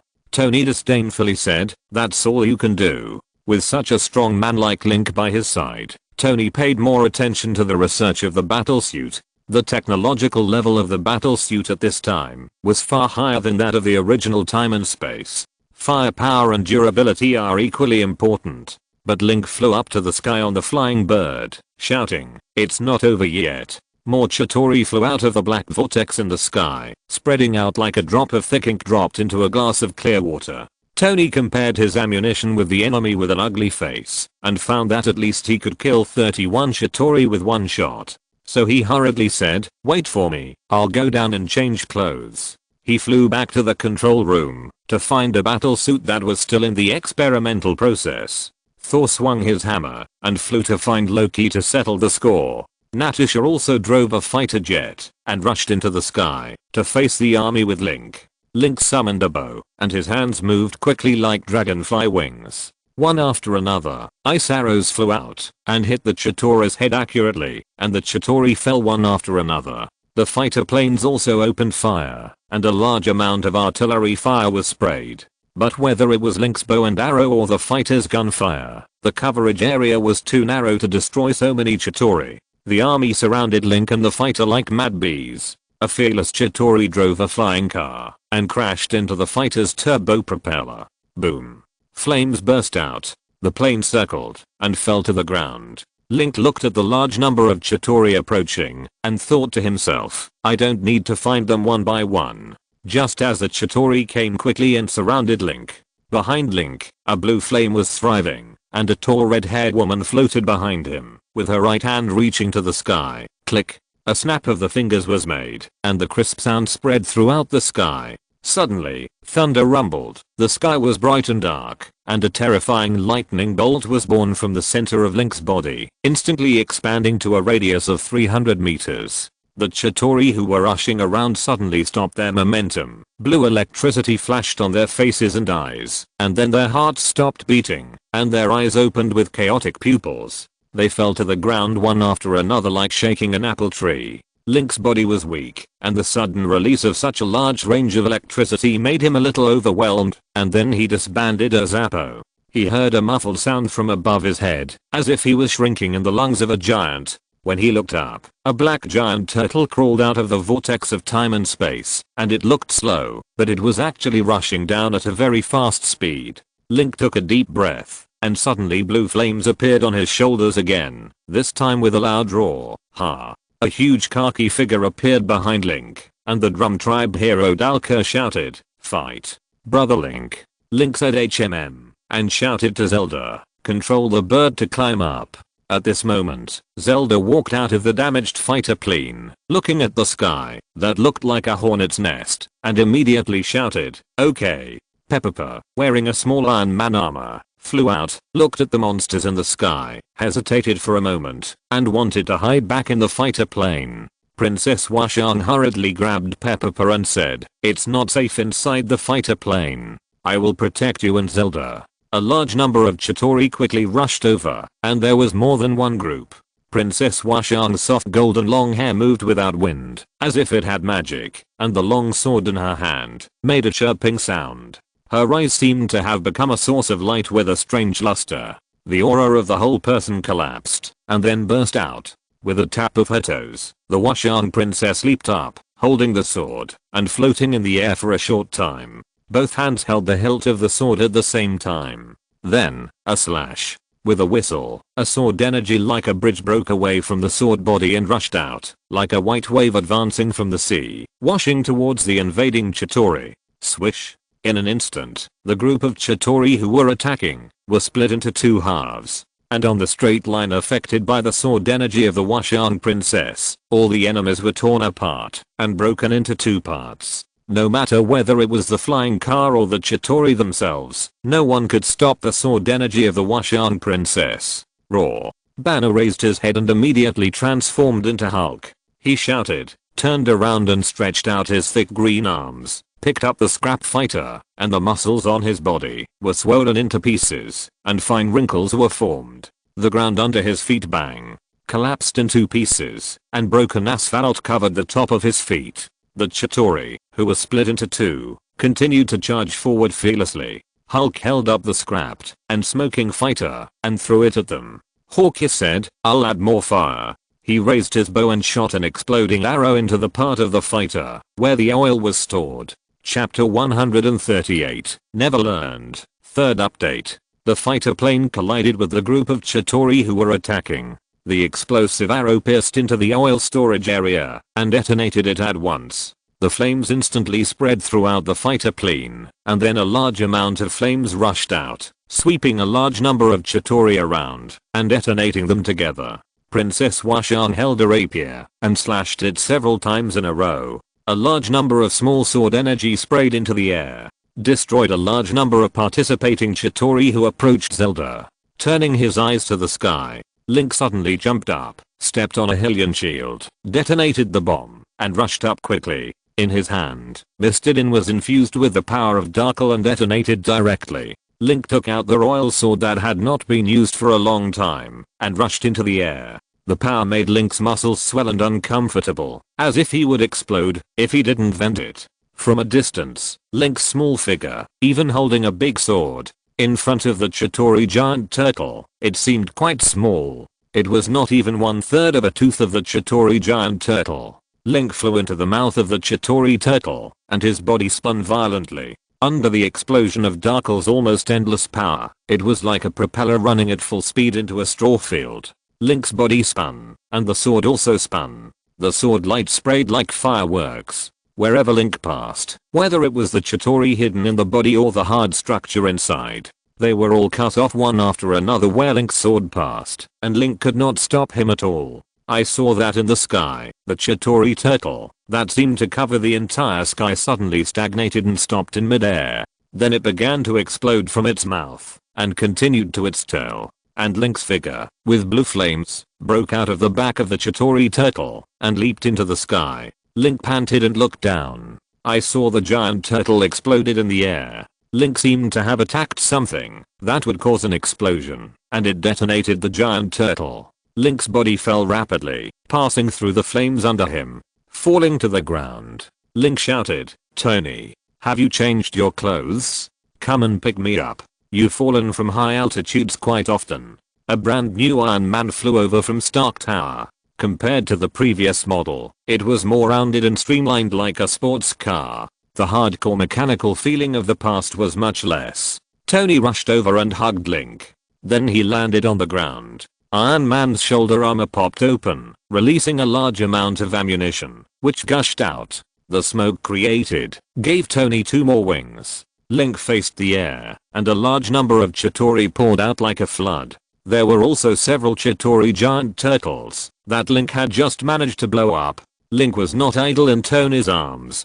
He snapped his fingers like dealing cards, and a small electric current flew towards the Chitauri flying car that was attacking Tony. This electric current could not hurt the Chitauri at all, but it could cause the flying car to malfunction and fall down. Falling from such a high place, even if the Chitauri warriors are much stronger than ordinary people, it is still enough to kill them. Tony put Link on the ground, looked up at the sky, and said in a deep voice, "There are too many enemies." Link said, "We have to fight, no matter how many there are." Link swung back, and a white sword rushed out of mist eating, and pierced the body of a Chitauri holding a spear. Tony flew into the air, trying to deal with the increasing number of Chitauri. Just as Link was about to find Zelda, there was a crisp sound of glass breaking above his head, and a laser shot out, and Thor was thrown down from a height of only 4 floors. Link jumped up and caught it, just like Tony and Rogers often caught him, with a princess hug. Unfortunately, Link was too short compared to Thor, so his arms seemed a little short. Link grabbed Thor's waist and back, but due to the impact, Thor's head and feet hit the ground with a bang. Thor was immediately hit and saw stars. Thor rubbed his head and said to Link with a wry smile, "You don't have to catch me. I won't die from the fall." Then Link saw Loki's head with his chin looking down from the broken window where Thor fell. Link saw Loki and his face immediately turned angry. Loki saw Link and his face immediately turned embarrassed. Loki turned around and ran. Link said angrily, "Stop right there." He pulled his hands together, threw Thor to the ground, and ran to chase his brother. Thor was thrown down by Link without a trace, and his back hit the ground again. Link jumped hard, climbed on the glass wall with his hands, and stuck to it steadily. Like Spider-Man, Link is also good at climbing walls. In no time, he jumped upstairs. He saw Loki's figure, turning a corner and disappearing. Link rushed over, surrounded by messy desks. When Link rushed over, a figure jumped out from under the desk, holding the Mind Gem scepter, and stabbed Link in the back. It turned out that the Loki who escaped before was just an illusion, used to lure Link into the trap. Loki roared in his heart, "Die." As a result, the scepter in Loki's hand suddenly stopped in the air, as if it was stuck in cement. Then Link turned around, took out Mistin, and whipped Loki in his backhand, hitting him hard in the face. Loki's skin, which had already recovered, was beaten with an exaggerated blood mark. Link turned his head and looked at Loki coldly. "Do you think I'm your brother? I always give in to you in a fight." The last bit of Loki's fighting spirit disappeared, and he turned and ran. Link whipped Loki again, tied Loki's ankles, and pulled him down. Loki's face fell to the ground with a bang, and his repaired nose was broken again. Link pulled Mistin's long whip and dragged Loki over. A long blood mark was cut from under Loki's face on the ground, which was the blood from Loki's broken nose. Loki's eyes turned red, and he turned over, shooting the scepter's light at Link's chest. Loki roared, "You just don't learn from your mistakes." Link was hit by Loki's control light. Loki laughed tremblingly. "I won't let you attack Zelda now, I'll let you commit suicide now." Link released Mistin, who had tied Loki's ankles, and his eyes were blue. Loki stood up and shouted, "I order you now. Commit suicide." Link's eyes suddenly flashed blue, and his pupils returned to their normal blue color. Link slapped Loki's face with his backhand. "Pa." Loki was stunned, and his left cheek turned red. Link looked at Loki with disdain from outside. "Do you think the same move can work on me twice?" Mistin raised his hand to slap it away, and Loki subconsciously raised his hand to cover his face in fear, but Link let Mistin grab the Mind Gem scepter and pull it over. Then he kicked Loki out of the window. If you're listening to this novel on a channel other than Fanfic World, it means they downloaded and uploaded it without effort. We cordially invite you to visit our channel, Mundo Fanfic Novelos. There you'll find the original version of this story, and you can explore many other novels of various genres. We're waiting for you to immerse yourself in a world of incredible novels. Chapter 139, The Power of Thunder. 4th update. Thor just stood up when there was a thud on his head. A body fell down. Thor, who had just stood up, was knocked to the ground again. Thor pushed the person away and stood up.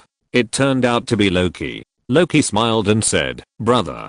Thor grinned and said, "Brother." Bang. He imitated Link and punched Loki in the face. Loki's eyes rolled back and he fainted. Link also jumped down again and looked at the dense Chitauri that were like a swarm of bats in the sky. Thor said, "We need a powerful group attack skill." Then he smiled at Link and said, "How about using the lightning power of you and me?" Link knew what Thor wanted to do, so he nodded. Then Thor grabbed Link's wrist with one hand, swung the hammer in his hand and spun it, then suddenly released it, and flew with Link to the top of the tallest building. Thor hugged the top of the building, while Link was more relaxed, as if there were barbs on his hands, just sticking to the glass to prevent slipping. Link looked down at the scenery below and said, "I really envy you for being able to fly." Thor leaned over to see how Link was clinging to the glass with his palms, and said, "Who did you learn this wall climbing technique from?" Link smiled and said, "It's natural." Seeing more and more Chitauri in the sky, the two stopped smiling. Blue flames and the figure of Zappo appeared behind Link, while Thor raised Thor's hammer high, and a lot of dark clouds immediately accumulated in the sky. Zappo looked at Thor and admired him very much. "This Ivo can also discharge electricity?" Link told Zappo about Thor's plan. Then Zappo stretched out his hand, and lightning began to gather on Link and Thor's bodies. Soon, the two of them became glowing transparent people. Thor's hammer came down fiercely, and Link followed Zappo and snapped his fingers to hit, tap, long. The thunder power of Thor and Link gathered together, and a large amount of lightning bright enough to blind people gathered between the two of them. The two bodies moved automatically without wind, and the electric current pulses washed over the two people's bodies again and again like a tide. Suddenly, with the two bodies as the center, a strong current wave rapidly expanded in a ring around. The dark clouds in the sky began to rain down like dense lightning, which was like the tip of a gun, covering a large area. Even the entire New York City was shrouded in the rapidly flashing lightning. Snap, snap, snap. The glass of the surrounding buildings was all shattered, scattering a crystal light. A large number of thunderbolts appeared densely like poisonous snakes coming out of their holes, and then disappeared in an instant, leaving behind charred and shattered bodies in the sky that fell to the ground. In less than a second, a large number of Chitauri in the sky were instantly pierced by the large-scale thunderstorm caused by Link and Thor. Several flying Chitauri giant turtles were also smashed into pieces by the thunder pillars as thick as wheels, and exploded in the air. In the cold blue-white lightning light in the air, a blazing orange-yellow light burst out. The pressure on Rogers, Hawkeye and others was suddenly reduced. Looking at the sky, it seemed as if the sea was turned upside down, with countless waves composed of thunderbolts surging. The Chitauri giant turtles Chitauri, and Chitauri flying cars in the sky were like ships, sailors, and cargoes that were in distress and were smashed into pieces by the ruthless sea.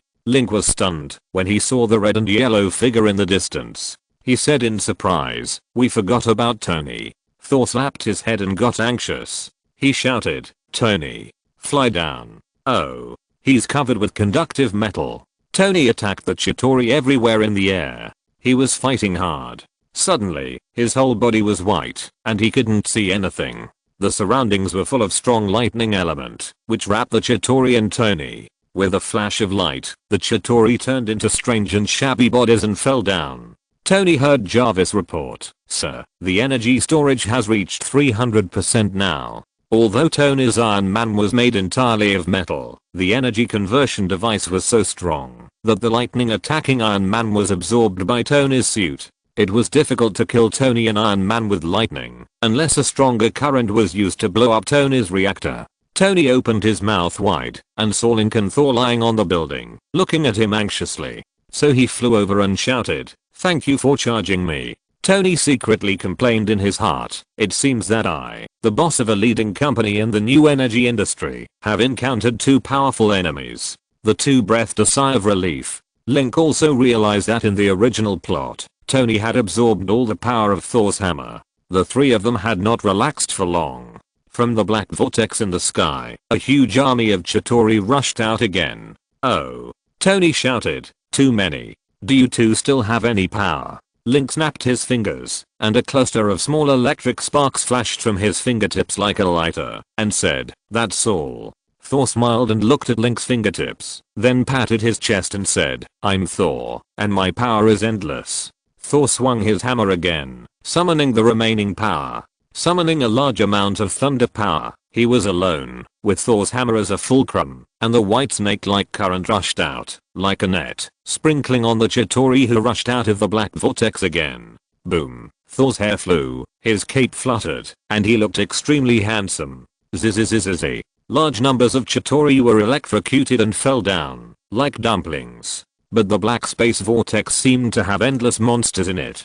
Soon, Thor began to lose strength, his eyes stared out, he began to pant, and sweated a lot. Then, the lightning suddenly flashed twice like a screen, and disappeared. Thor hung his hammer, and stuck out his tongue to pant. "Ha. Too much. I'm out of power." Tony lowered his voice to learn Thor's tone, and rumbled, "I'm Thor, and I have endless power." Thor discharged electricity for too long, and was too tired to speak. Link laughed secretly. He had just stolen a little power from Thor. Now he has recovered some energy. At this time, without Nick's permission, a drone carrying a nuclear warhead flew quickly towards the chaotic New York. Nick and Hill failed to intercept, so they hurriedly contacted Tony. "There is a nuclear bomb flying towards you." Tony pursed his lips and said, "Okay, got it." In a hurry, Tony had a plan in mind, and looked at the dark space vortex. He planned to carry the nuclear bomb and blow up the Chitauri army on the opposite side. But Link suddenly said at this time. Chapter 140 Libra Awakens. 5th update. Link threw the mind gem staff to Tony and said, "The gem on this staff is very powerful, and should be able to interfere with the power in the cosmic cube." Tony said, "Just let Thor take you there. As for me, I have something to do." Link looked directly at Tony. "You want to carry a nuclear bomb to the black space-time vortex, right?" Thor stared at Tony with wide eyes. Tony coughed. "How could you think the same as me? Don't you have a plan too?" Link said, "I do have this plan." Tony said, "My battle suit is resistant to nuclear radiation. In fact, a thin layer of armor is not a problem at all." But Link told Tony's decision, which surprised and shocked Tony, as if he had seen Link's shield counter for the first time. Because Tony knew how terrible and dangerous this decision was, and it was very likely that there would be no return. So when Tony thought of this plan, he had already developed a tragic emotion, thinking that apart from himself, there was no one else to protect New York and the Earth, and at this moment he could only rely on himself. Just when Tony was going to go his own way and try to turn the tide with his own strength, his closest friend guessed that he had the same plan. This feeling of confidence made Tony's hair stand on end. Link said, my physique is 100 times better than yours, and a little nuclear radiation can't hurt me. I can solve it with my shield. Tony shouted, no. You are so young. There are still many things you can do, and you still have many great things to do. You can't take risks for such a small thing. So he threw the scepter back to Link and rushed to hug the flying nuclear bomb. Link was stunned. He wanted to help Tony. After witnessing the real Chitauri army, Tony's nightmare tortured him for 10 years. Tony himself is not a person with a firm heart. When he found that he could only protect the Earth, the pressure would destroy his will. If a warrior like Rogers, who has a clear mind and a heart as strong as iron, faced such a thing, he would not think so much. He just had to fight with his life and fight until the last moment of his life, worthy of himself and the world. But Tony is different. Even if he sacrifices his life to save the world, he still feels guilty and remorseful. He feels that he died too selfishly, abandoning the people he wants to protect and dying irresponsibly. Even in heaven, Tony will continue to suffer. Link's eyes were stern, and he said to Thor, help me to contain the Chitauri army. He remembered the voice of the goddess Hylia in his heart. Complete the trial of the brave. Obtain the skills of a hero. The hero of the Lead tribe. Libra awakens. The blue flames on Link's body emerged again, and a strong wind came from the soles of his feet, and then a shout was heard. Ha! A blue soul of a human eagle combination appeared above Link. The last hero of the 4 heroes, Libra, awakens. Ah, I'm a little upset. You are the last one to awaken me. Forget it. I don't care about the mistakes of Evelyn. I know you didn't mean it. Libra raised his head high and looked at Link with a squint. Although he felt very arrogant, Link saw the smile in the eyes of this bird archery genius. Libra's clear voice came, do you need me to do you a favor? Link nodded. Libra flew up into the sky in a high voice and shouted, then you have invited the right person. Just use Libra's flying. The air behind Link surged, and 2 wings made of blue light wings stretched out. Link suddenly flew up.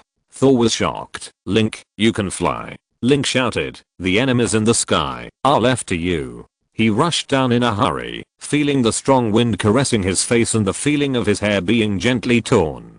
Holding the Mind Gem scepter, the nearby Chitauri flying cars were hit by the light and shot down one by one. Princess Washan was fighting a large number of Chitauri. Thanks to her and the Hulk, these 2 group battle weapons, everyone was not completely overwhelmed by the excessive number of enemies. Link swooped over quickly and summoned Zappo. You finally came out. Zappo smiled and greeted Libra, and Libra smiled and snorted. Of course the most important person should be the last one to arrive. Link held the scepter high, and a large amount of lightning power gathered on it. The dark clouds in the sky gathered again, and the sound of thunder sounded faintly. Zappo smiled, waved his hand, and snapped his fingers, and the power of thunder gathered in the staff in Link's hand. Link let out a long roar, and swung it down. Snap!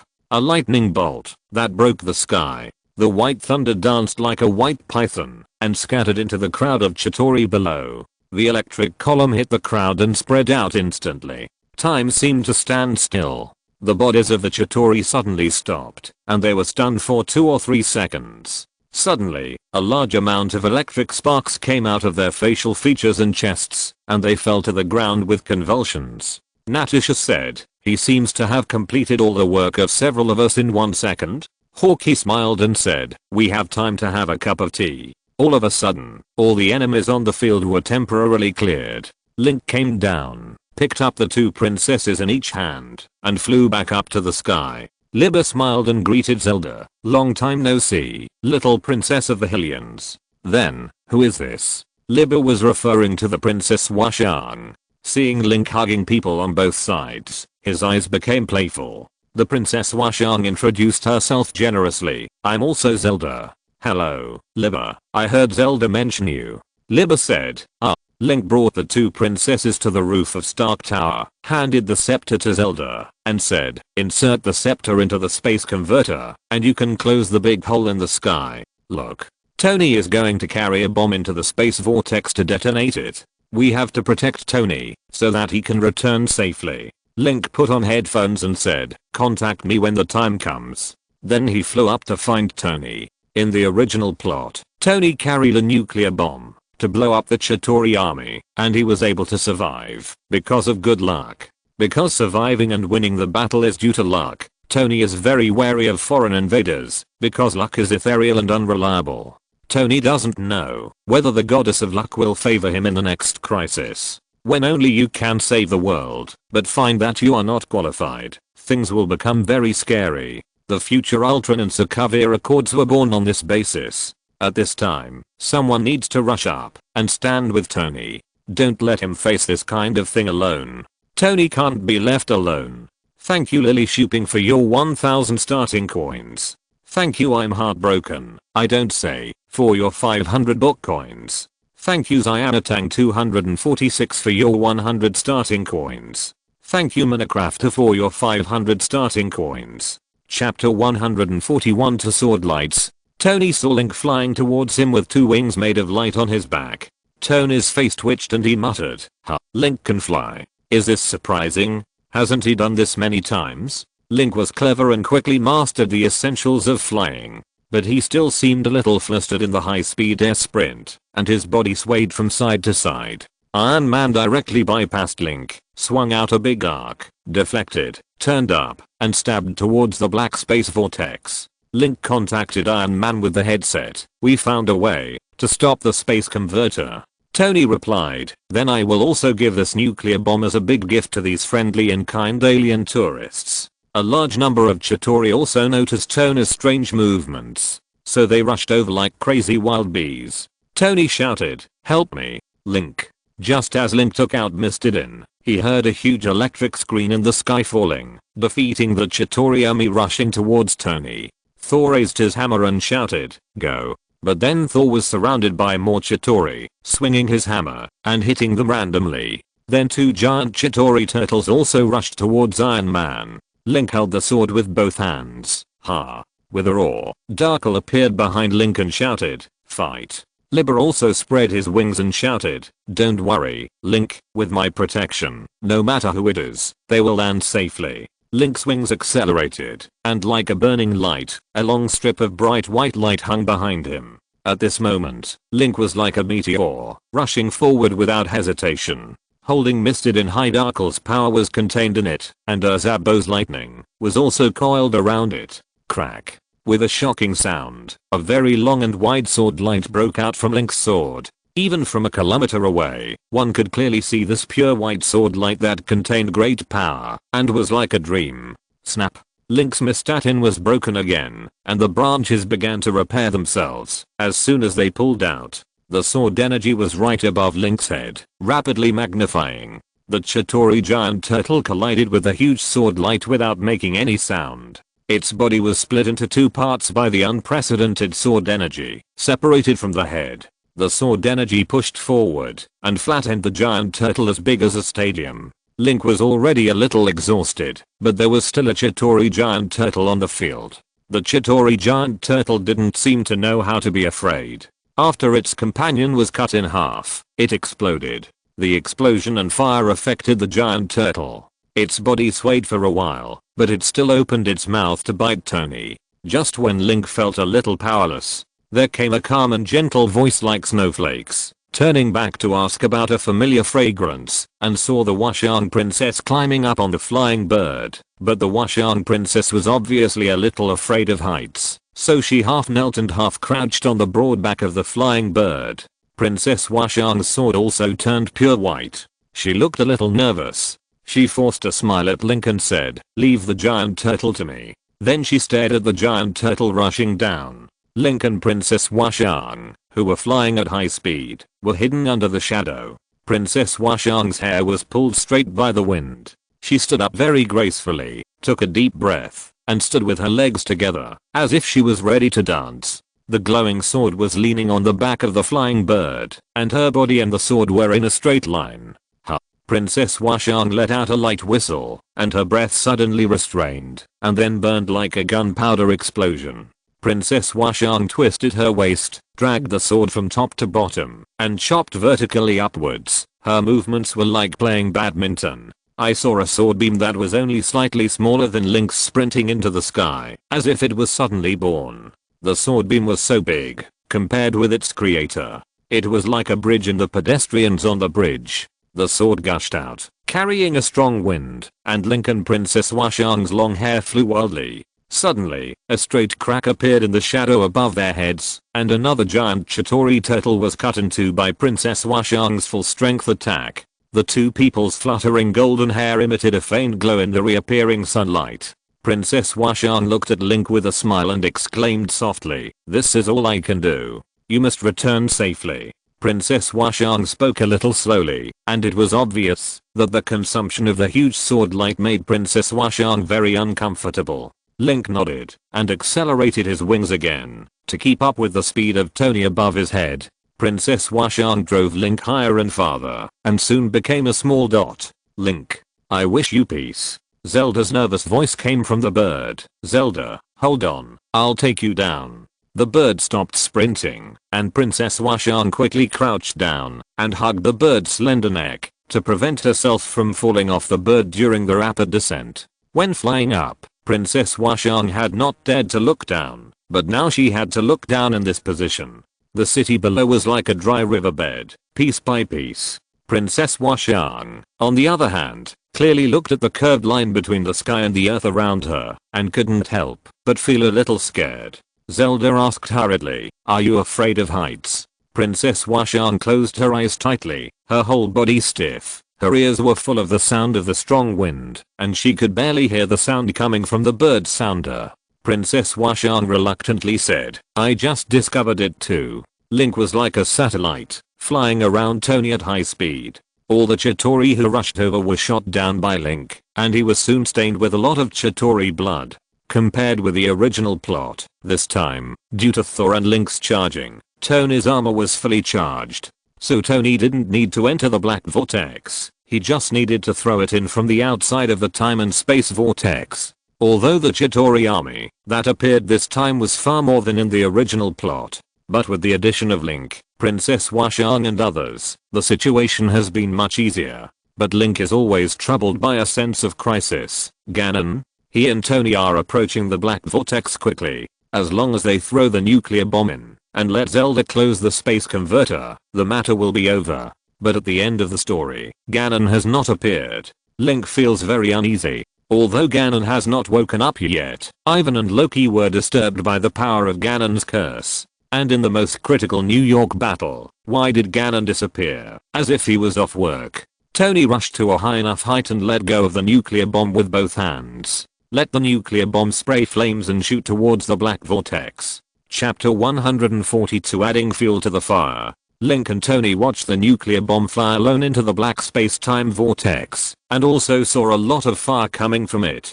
Tony smiled and said, "The Earthlings gave you the biggest firework, are you happy?" Link shouted, "Zelda, turn off the space converter." "No. Wait." Tony shouted hurriedly. His face was surprisingly scary, and his expression was even a little ferocious. Link shouted hurriedly, "Zelda, stop," but because of the influence of weak nuclear radiation, his voice was very vague. The word stop also made Zelda misunderstand, and she inserted the mind gem scepter into the space controller, and the blue light column that pierced the sky suddenly disappeared.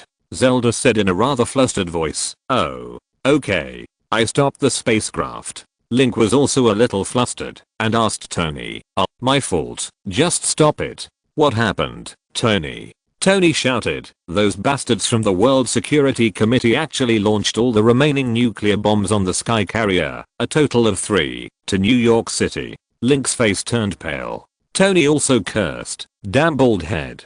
Nick, what did you do?" Nick let Tony curse and explained seriously, "I just asked my superiors in this air, and they told me that an operator of the World Committee suddenly had black and red things all over his body, and then he ordered all the nuclear carrying planes to attack in one breath while talking nonsense."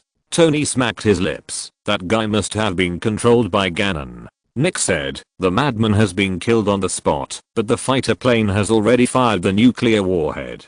You guys evacuate quickly." Tony told Link about the matter, and Link's eyes went dark. He turned around and rushed down. Tony was also a little panicked at this moment. He flew down and shouted, "Link, are you stimulated by something?" Link ignored Tony and rushed to the space converter below. Tony cursed in the channel. A bunch of bastards from SHIELD. How many nuclear bombs do you plan to carry on your aircraft carrier to satisfy your pitiful sense of security? 4. A total of 4. You want to start a global war, right? Nick said sullenly. Actually, there are 5. One of which was shot down by me. Tony. Link rushed to the roof of Stark's house at a high speed, but because he was too panicked, he didn't stop his momentum and crashed through the floor and fell to the next floor. But then Link jumped out of the gap in the puzzled eyes of Princess Washang and Zelda. Link looked at the rapidly shrinking black space vortex in the sky. There is still hope. This time the space vortex is even larger than before, so that more Chitauri troops can fly out. The black vortex was shrinking rapidly. In 2 or 3 seconds, the space vortex would completely disappear. Link didn't bother to talk to the 2 princesses. He broke the space converter with a punch, took out the cosmic cube, and immediately flapped his wings. With a sudden swoosh, he created a huge airflow that knocked the 2 princesses to the ground. Link immediately ejected. As soon as Tony landed, he saw Link rushing up into the sky again. He shouted, "Link, what are you going to do?" Link also shouted, "Tony, bomb me with your strongest laser. Give me speed."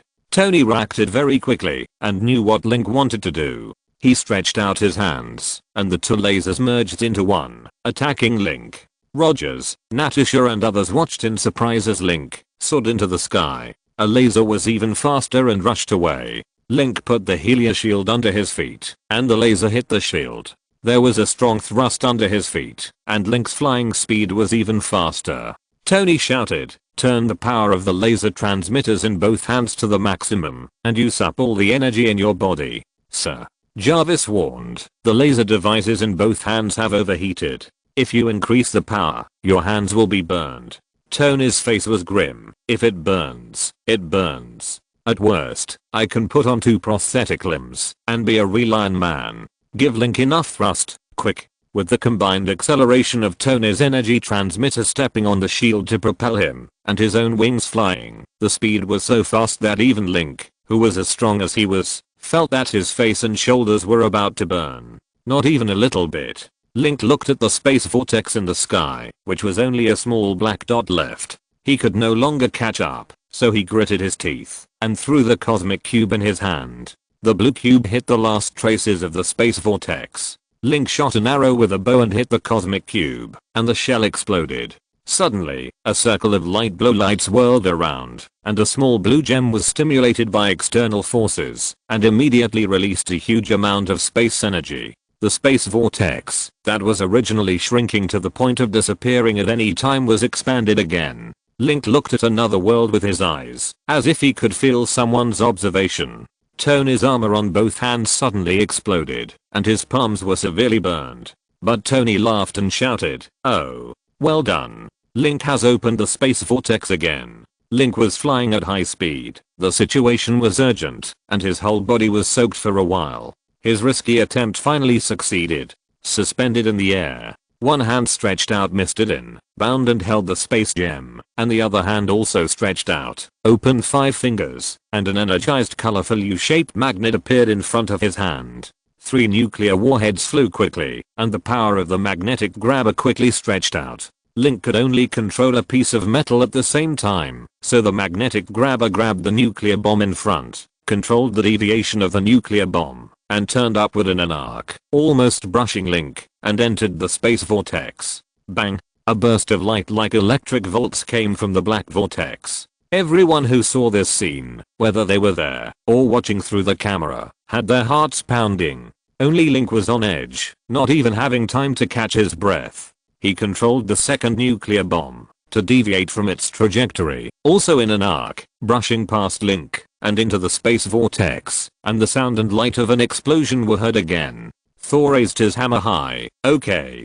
Try harder. There is only 1 bomb left." Natasha's face was dead silent. "No. The 3rd nuclear warhead is almost flush with the 2nd one. The 3rd nuclear bomb is almost at the explosion site. There is no time." Nick held his head with both hands, his 10 fingers clasped on his bald scalp. "Link, what else can you do? Hurry, please." Tony looked at the 2 princesses with a serious face. "You hide in the valuables collection room in the building. The walls there are very thick. Maybe after the nuclear explosion, with your Hylian physique, you can escape with your life. But the two princesses were not panicked. Princess Washan looked at the small dot in the sky and shook her head. Goddess Hylia just told me that Link will solve this matter. Really? Tony was at a loss. He pointed his fingers at his forehead and shoulders and prayed, God, bless the earth.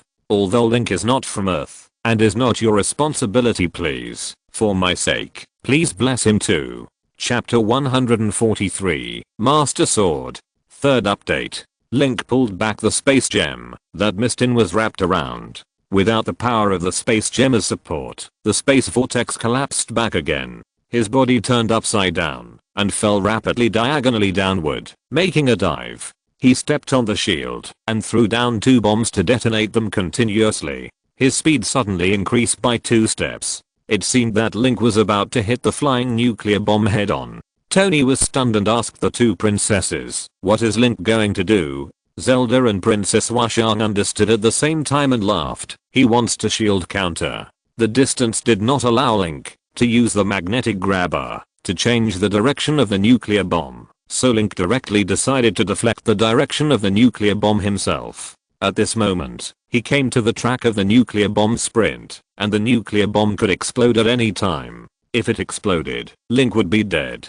Click. Link waved his hand and made a shield counter. The shield hit the nuclear warhead. The sound of metal colliding with metal could be clearly heard from a long distance. Hawkeye has the best eyesight. When he saw Link hitting the nuclear warhead with his shield, his ears suddenly hurt. No one dared to treat the most terrible weapon in human history so roughly. Link felt the familiar touch, the clear sound of the shield hitting, which was exactly the effect he pursued after thousands of times of tempering. Link always brings a sense of security to others, but his own sense of security comes from shield counter. Shield counter. Counterattack everything, whether it is a feather or a world-destroying gamma ray burst. As long as the shield is in hand, Link has the confidence to fight back. Learning to deal with the Cyclops, with a slight adjustment of the angle, Link twisted his waist in the air and threw away the shield. The nuclear warhead flew rapidly towards the black vortex in the direction Link intended. At this moment, only a little trace was left. Link looked at the nuclear bomb and almost stopped breathing. There was a distortion on the surface of the nuclear bomb, like a reflection in the water, deforming with the ripples on the water surface. The nuclear bomb seemed to be the reflection of a vortex on the water surface, and was sucked into it. The nuclear warhead disappeared, and was incorporated into another space in the distorted space. Success. Zelda cheered and hugged the Washan princess. The Washan princess also smiled lightly, and her tense shoulders immediately relaxed. Tony opened his mouth. So, Link is so lucky. Is it God's protection, or your goddess Hylia's protection? These things happened too quickly. It took Link less than half a minute from decision to action to the end. He almost exhausted his ability to the limit. Even if there was a mistake in a certain link, if the speed was slower, if the space gem could not open the space-time vortex again, if the last nuclear bomb rushed, and the space vortex had disappeared, he would be drowned by the terrible nuclear explosion. Link's tense body suddenly relaxed, and he began to fall rapidly from the sky. The space vortex has been blocked, and all the Chitauri, speeders, and giant turtles on the earth were paralyzed and died. At this time, the murmur of the goddess Hylia sounded in his heart. Complete the trial of the hero. Obtain the first stage of the Sword of Exorcism. Master Sword. Link's tired body was suddenly awakened by the reward of the goddess. He hurriedly took out the Master Sword from the weapon space. The sword body and the blade clearly reflected half of Link's happy face. The hilt spread out like wings, and the touch in his hand was like holding Zelda's wrist. Although it was a newly taken out sword, Link could feel that the temperature of the Master Sword was the same as his body temperature, as if it was not a weapon, but Link's organ. Master Sword, Sword of Exorcism, Sword of Sealing Demons. Whenever darkness descends on the world, a brave man with a mission will appear. After going through hardships, he will pull out the Sword of Exorcism and embark on the road of sealing the Demon King. He will cut through thorns and thorns until he suppresses the darkness again and uses the power of the goddess to return a bright sky to the world. This sword is Link's own incarnation. The Hulk saw Link falling and was about to jump up to catch him. but he suddenly saw Link's body glowing brightly, and his descent speed suddenly slowed down. So he stood still. Zelda and Princess Washang hurriedly flew to the place where Link landed on the flying bird. They felt touched at the same time. Princess Washang saw her peaceful kingdom, and Zelda remembered the journey she and Link had taken to the Hyrule continent to seek the blessing of the goddess. In an instant, many beautiful things floated in their hearts. Link landed gently on the ground, his whole body glowing white, and his outline became blurred. The Master Sword in his hand made a buzzing sound. At this time, the two princesses also hurriedly landed, ran up at the same time, and hugged Link together. The Hulk, Rogers, Natasha, and Hawkeye also ran over. Tony flew down shakily, and Thor's hammer hit the ground. The four heroes also felt the fluctuations of the Master Sword, and appeared around Link, smiling and saying, "Congratulations." However, Mipha looked at the two princesses holding Link, and her smile was a bit forced. Tony blew air into his hands and walked over, saying, "After a hero wins a battle, he really needs a hug from girls. But I feel so hungry now. The mission is completed. I feel that Shield will not provide meals. I will invite everyone to a Turkish kebab restaurant nearby to eat something. Although I have never eaten it, the taste should be satisfactory." There was a cheer on the sky carrier. Hill and Carlson finally stopped sticking straight on the ground, and Nick scratched 2 or 3 bloody marks on his head. He supported his hands on the table and laughed dryly. He did not expect that the final danger of the New York War came from the Earth itself. He thought of many things in his mind, but did not say anything. He just turned around and smiled. "Did you see it? Link landed with light. If the people saw this scene, what kind of riot would it cause? Do you think someone would regard Link as a god?" Half an hour later in the Turkish kebab restaurant recommended by Tony, a group of tired warriors sat at a table and ate in silence. Tony took 2 bites of the meat and put it down with a frown. The taste was hard to describe. He really regretted coming here. Princess Washang and Zelda didn't touch a single bite. Peppa found some fruit from somewhere, definitely without paying for it, and gave it to the two princesses. Then he sat at the table and ate it, looking at the kebab that Link was eating with disdain. Only Link and Thor were eating happily. Hawkeye was talking to Natasha secretly. I couldn't hear the sound, but it felt like they were talking with lip language. The content should be complaining about the food here. Banner and Rogers took bites here and there for toner's sake. The restaurant was full of a weird atmosphere. Chapter 144 Worry, 4th update. While eating, Thor suddenly slapped the table and said, "Do you know why Link and I are so strong?" Natasha raised her chin. "What do you think?" Thor held up a piece of barbecue. "Not picky. Good appetite. Without enough energy supplement, how can we grow muscles and become stronger? We Asgardians have always been generous and never shy." At this time, Loki, who was dragged by his brother like a dead dog, woke up in the corner. Loki muttered, "Where are my Chitauri army?" Tony said, "Dead." Thor glanced at his brother and saw that he looked down, and out of kindness, he handed Loki a plate of barbecue and said, "Eat it." Loki was also hungry, took a piece, felt the warmth of his brother, and couldn't help feeling a little sad. At this moment, he no longer had the Mind Gem Scepter, so he was no longer affected. Thinking back to the reason why he invaded the Earth, he couldn't help but smile bitterly. "Why did I do this?" Loki said sincerely. "Thank you, brother." He took it and took a big bite. Then his face changed and became a little stiff. He put the meat down again and coughed, saying, "Oh, I'm not hungry now." Hawkeye sneered, a generous Asgardian who is not picky about food. Thor. He glared at his disappointing brother. Link had almost finished eating. He took out the cosmic cube and handed it to Thor. "You can take it away. Asgard has the ability to keep the space stone." Thor was puzzled. Space stone. Loki smiled. "Don't you even know the appearance of the cosmic cube?" Soon, he felt a few cold rays of fame. Link said calmly, "Peppa, help me keep this guy. Don't let him run away." Peppa saluted Link seriously. "Learn from Rogers." Link smiled and gave Peppa misleading, saying, "If he dares to move, use this thing to whip him." Loki felt that the whip marks on his body were still aching, so he squatted back in the corner. Tony held the cold cosmic cube and wondered, "The color of this cosmic cube is a little wrong." Link took a sip of water and said, in order to reopen the space vortex, I shot the cosmic cube with an arrow. In the end, what really worked was a small blue gem inside. The gem cannot be grasped, so I resealed it with ice. Tony handed the gem to Thor and asked, what is the space gem you are talking about? Thor said, the space gem is one of the 6 infinity gems. It is composed of the original 6 forces between heaven and earth. Basically, they are the 6 strongest forces in the world. Hawkeye said, in that case, SHIELD should not allow you to take it away. Tony was playing with his mobile phone and reading the news and said, so, give the space gem to those guys who just bombed us with a nuclear bomb? Thor said, Asgard can be said to be the safest place in the universe. My father, Odin, the father of the gods, is in charge. No one dares to snatch the gem. Tony said, the news is a mess right now. People are all asking, who is that glowing god? Link, you have been deified by the people on Earth.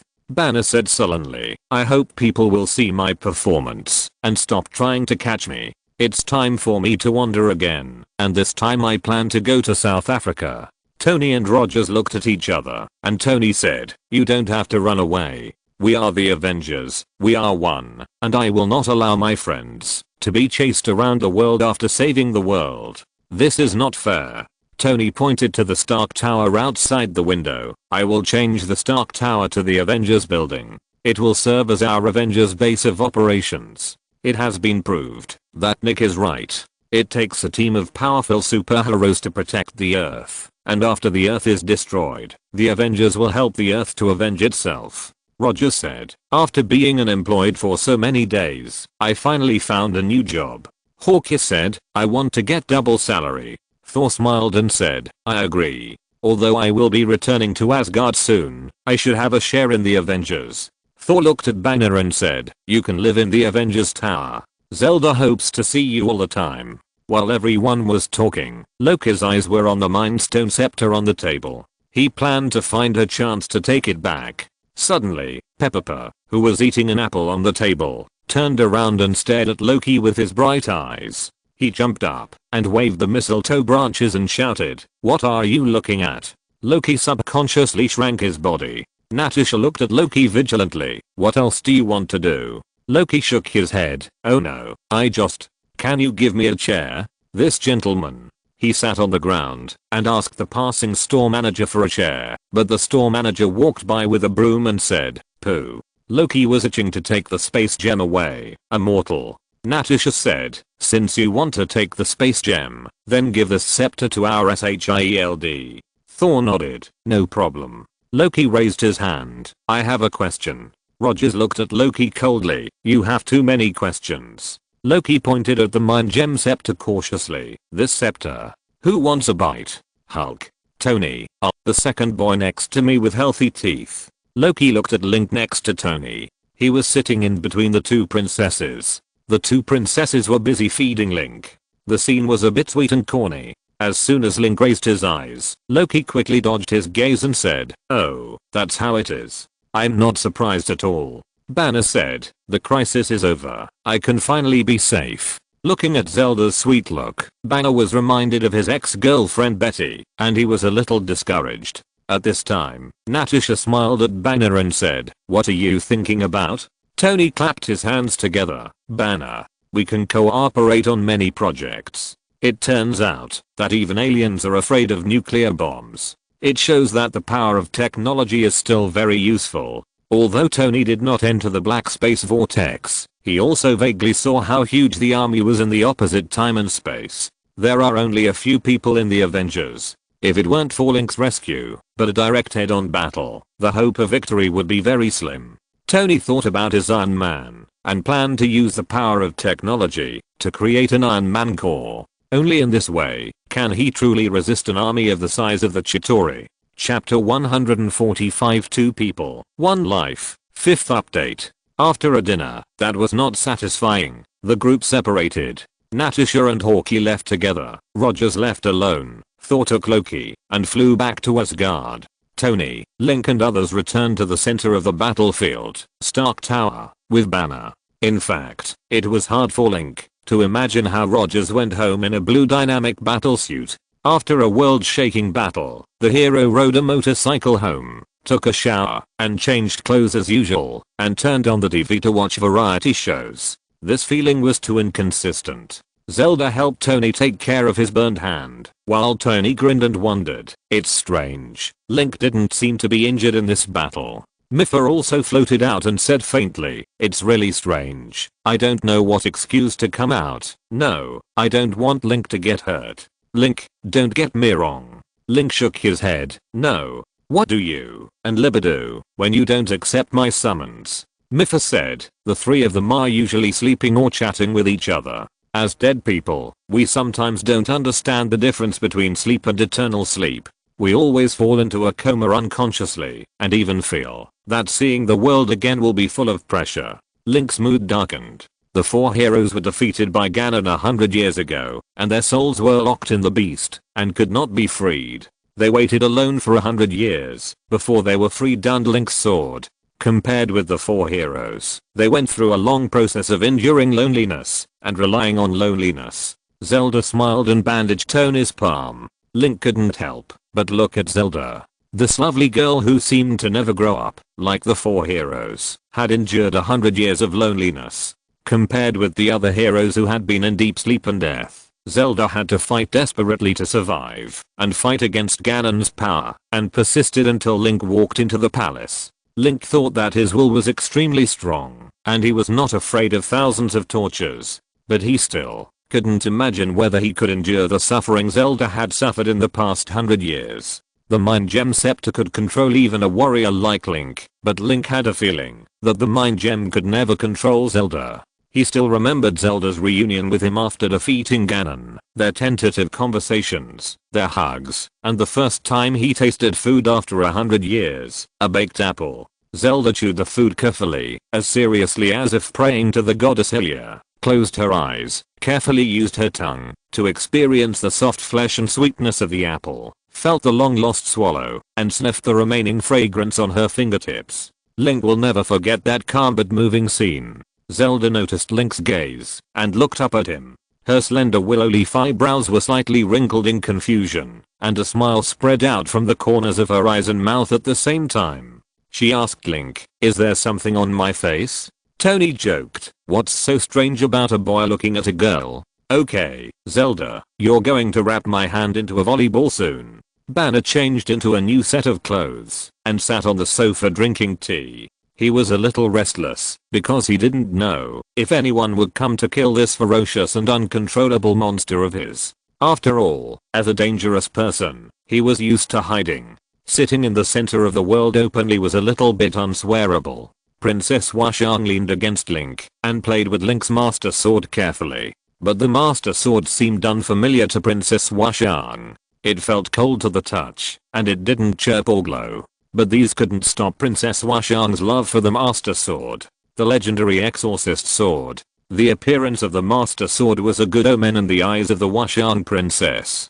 Since her world was destroyed not long ago, the Washang Princess has been very anxious, but her indifferent and calm personality is not easy to show. Banner asked cautiously, "My princess, I know you are Zelda from another world, so I'm curious about your connection with little Zelda. Do you have anything in common?" When the two princesses were mentioned together, the conversation became particularly troublesome. When Zelda heard teacher Banner call Zelda little Zelda, she immediately became unhappy. Compared with the Washang Princess, Zelda did look very childish, both in her dress and appearance, which often made her feel unhappy. Princess Washang smiled bitterly. "Are they similar? If Zelda is injured, I will also be injured in the same position. I believe Zelda is the same." Zelda nodded. "Yes, when Zelda is fighting, I often feel inexplicably tired. We have also experimented privately. If we cut one person's palm, the other person's palm will also bleed." Princess Washang looked at Zelda strangely. "I can often sense inexplicable depression and entanglement." Zelda blushed. Link was silent on the side. After the two girls found this situation, they told Link as soon as possible. At first, Link thought it was fun, but now the more he thinks about it, the more scared he is. What if one Zelda dies? Then the other Zelda will die too, right? No wonder they have different looks. figures, and personalities, but they are all Zelda. They use the same life. What if a new Zelda really comes out? Then wouldn't the three of them share one life? Although this speculation cannot be confirmed, we can't let Zelda die once to try it out, right? This doubled the pressure on Link's shoulders. It's amazing.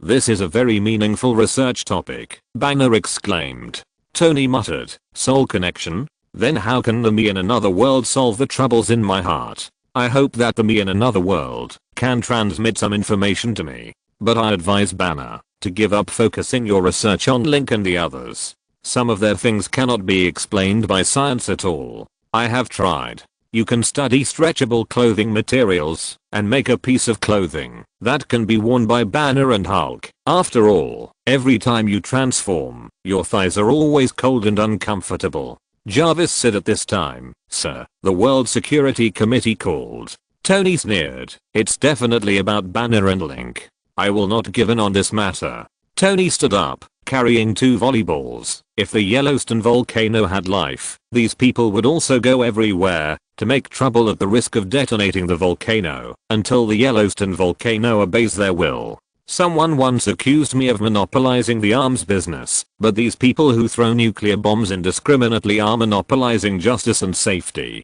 Sorry, the update is late. It is possible to write 10,000 words a day, but only if nothing goes wrong. I'm worried. If you're listening to this novel on a channel other than Fanfic World, it means they downloaded and uploaded it without effort. We cordially invite you to visit our channel, Mundo Fanfic Novelos. There you'll find the original version of this story and you can explore many other novels of various genres. We're waiting for you to immerse yourself in a world of incredible novels. Chapter 146 Iron Man 3 plot begins. Tony answered the phone and looked unhappy at first, but after talking to the person on the other end of the phone for a while, his face gradually became strange. At this time, Link was also thinking about where the plot of the story would be taken after the New York War. Why did Tony's house get bombed, but Rogers and others didn't show up? Why was Nick assassinated? Rogers and Natasha wanted, but Tony didn't show up. Why has Banner always been missing in the long timeline?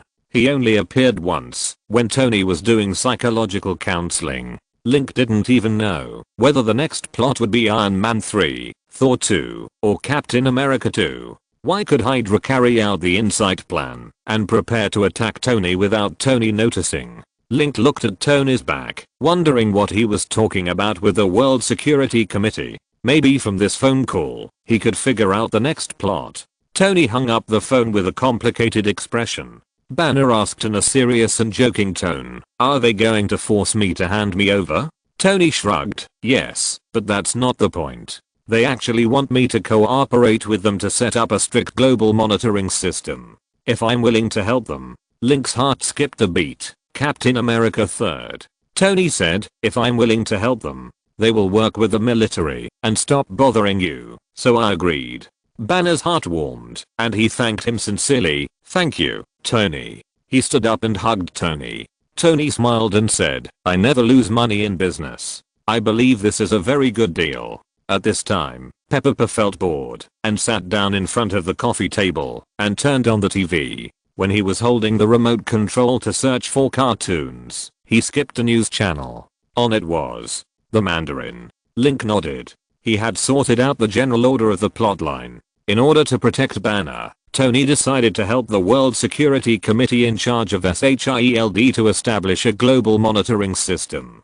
He didn't expect that SHIELD had been fully infiltrated by Hydra, and he was helping Hydra establish the Insight project. In the end, if Rogers hadn't saved the situation in time, even Tony would have been bombarded to death by 3 sky carriers. Why didn't Tony notice the abnormality of SHIELD? Because the plot of Iron Man 3 happened before Captain America 2. After experiencing the incident of the Mandarin, his house was blown up. After saving the president, in order to make Pepper smile, he blew up all his battle suits. At that time, Tony was unprepared. At that time, Tony asked Banner to do boring psychological counseling. He didn't expect that Rogers was fighting with Bucky outside. After dealing with the Hydra incident, Nick found that the Mind Gem scepter was missing.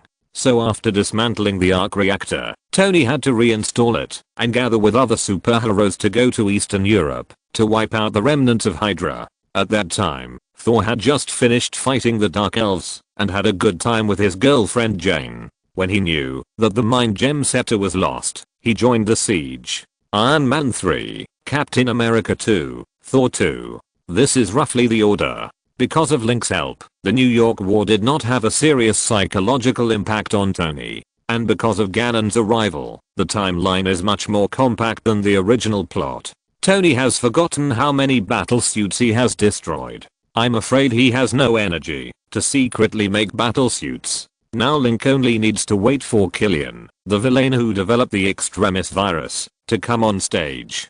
Since Stark Tower was destroyed beyond recognition, Tony decided to design the Avengers Tower based on it. During the renovation process, Tony and Link and others returned to the coast of California. It is worth mentioning that Tony had ordered someone to build a new private house for him before. It is near the old house, a 10-minute drive away. Tony gave the old house to Link and only took away Damie and his car. Although Tony likes Link, Zelda, Pepper and others very much, but he has always been a loner, so it is naturally impossible for him to live under the same roof with others for a long time. He smiled and said, "I won't disturb the happy time of the three of you." Then he left in a chic manner. As for Banner, Tony placed him in a quiet area of New York, where he lived a rare and comfortable life. If Tony lives alone, he will probably eat pizza and hamburgers all day long. He is quite rough in his diet, Zelda said. Link smiled. He had heard about it from Ethan.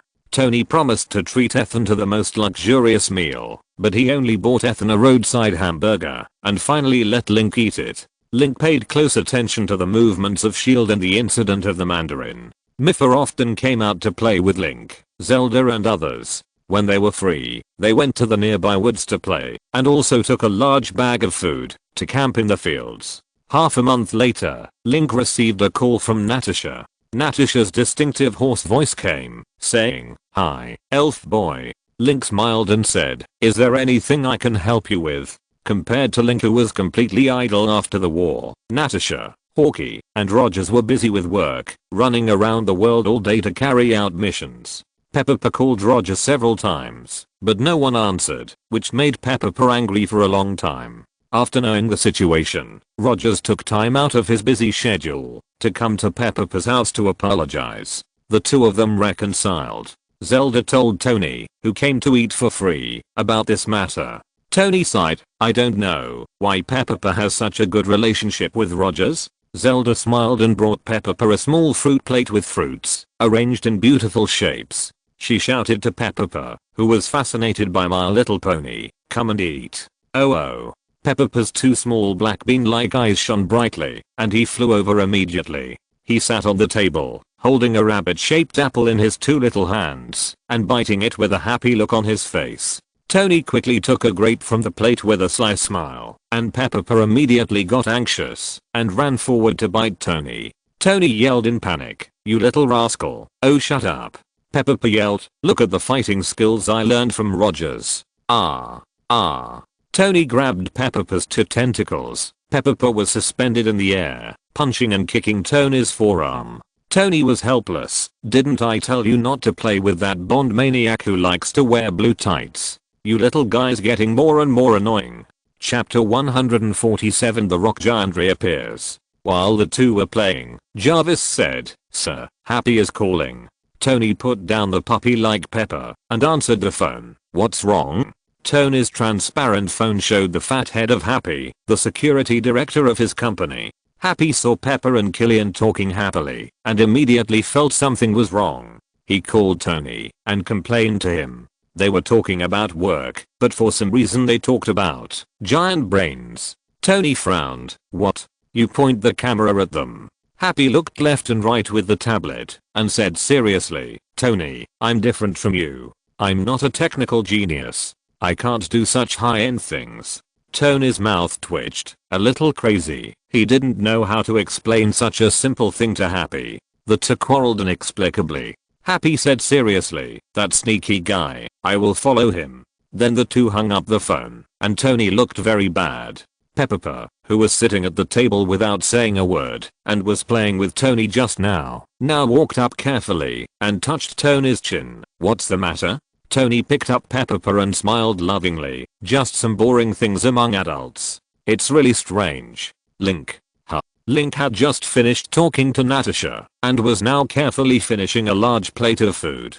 Princess Washan watched Link eat with a faint smile, but she ate very little herself. Tony asked, "I've been with you for such a long time. How come I didn't notice any unpleasantness between you and the two Zeldas?" Link wondered, why would there be unpleasantness? Tony couldn't explain it clearly for a moment and said, "When two people, oh no, three people get along, there will always be friction. Maybe it's because of personality, maybe it's because of concepts. There will always be friction. How do you do it? You always look so sweet. I can't understand it." Zelda said, "I had a fight with Pepper again."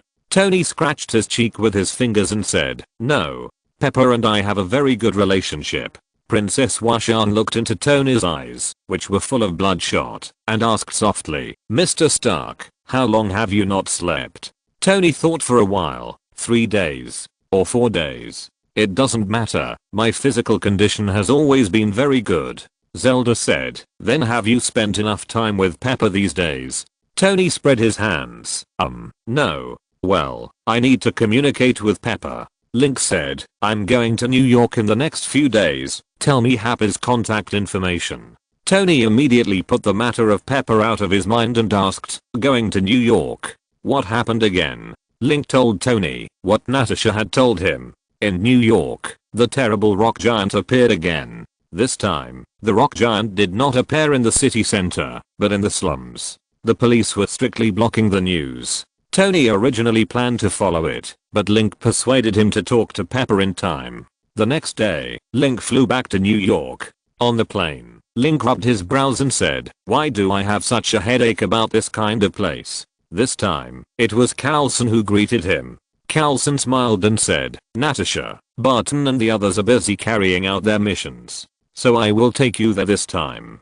Zelda asked, "Obviously, stability has been restored, so why are they so busy?" Carlson said meaningfully, "Peacetime is often the busiest time for S.H.I.E.L.D. Of course, I can't tell you the details." Carlson smiled and drove the few people to the slums. He told Link about some recent events of Natasha and the others, and said with some frustration, "Rogers doesn't seem to like the combat suit I designed for him. Of course, I won't blame him. It's all because of those people on the internet who don't understand the connotation and say nonsense that Captain America's suit is ugly. This color is too stupid. It's simply brainless." Carlson was sulking. Link didn't know what to say for a moment. The few people came to the slums. When they came in, they could hear many people protesting.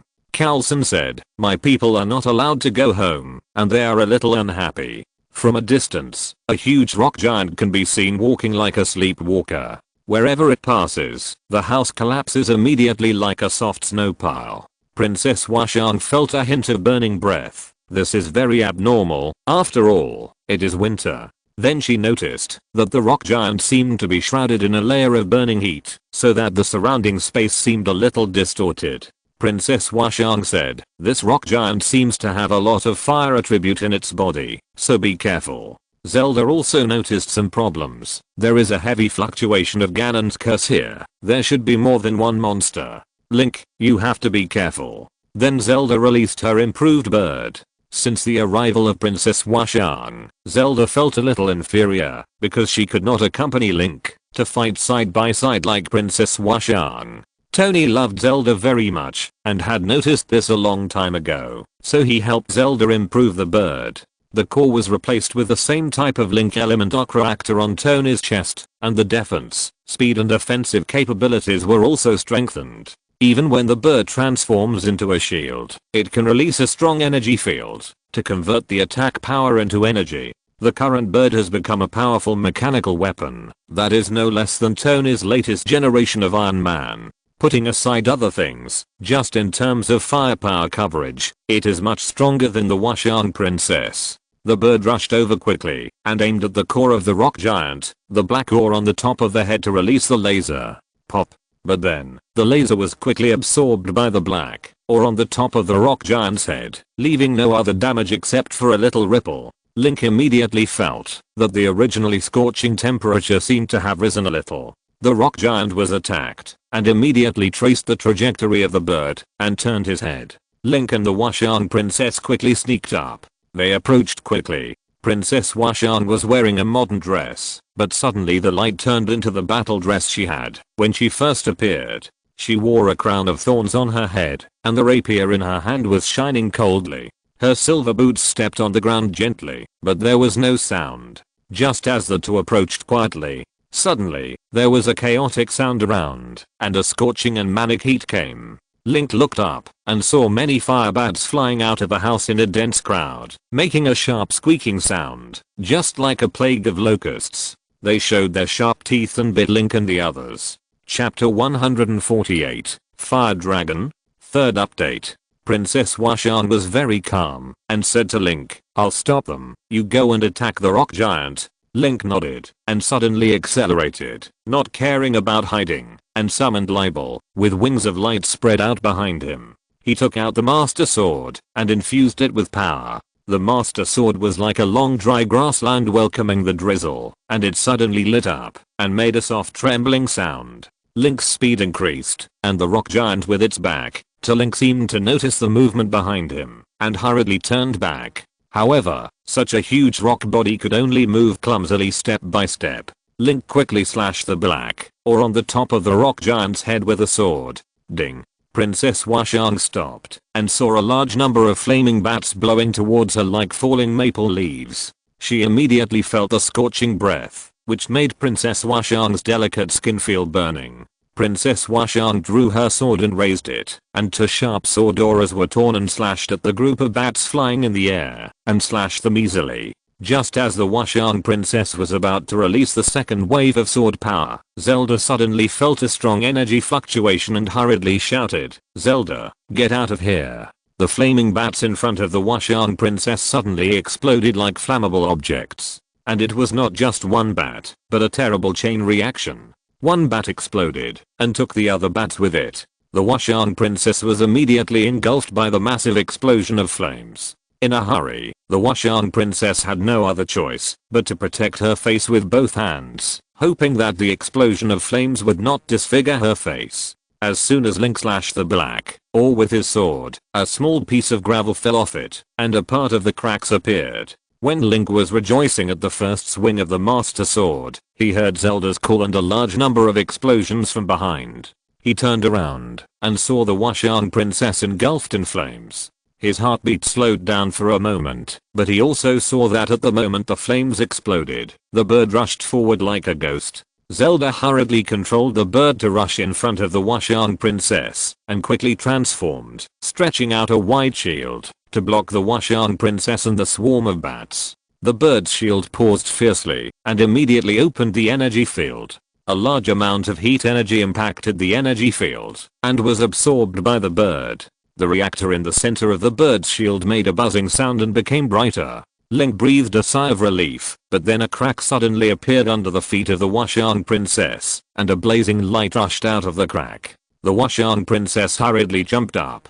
From another room, a large group of flaming bats rushed out again. Link Mistiting stretched out his branches, and bound the Washang princess's thin waist, pulling her over, and pulling her into his arms. The rock giant naturally would not give Link a chance to save the beauty, and punched Link, who was standing on his shoulder. When the Washang princess was pulled over by Link's power, she saw it clearly. There were two rock fists as tall and wide as Link, smashing into Link's back like a runaway train. "Link, watch out behind you," Princess Washang shouted. At the same time, she continuously slashed several sword energies behind her, causing the fire bats chasing Princess Washang to explode one after another, exploding into a long strip of fire. Falling into Link's arms, Link hugged Princess Washang's slender waist, turned around, summoned the Hylian shield in the weapon space, and waved his hand to perform a shield counter. Tap.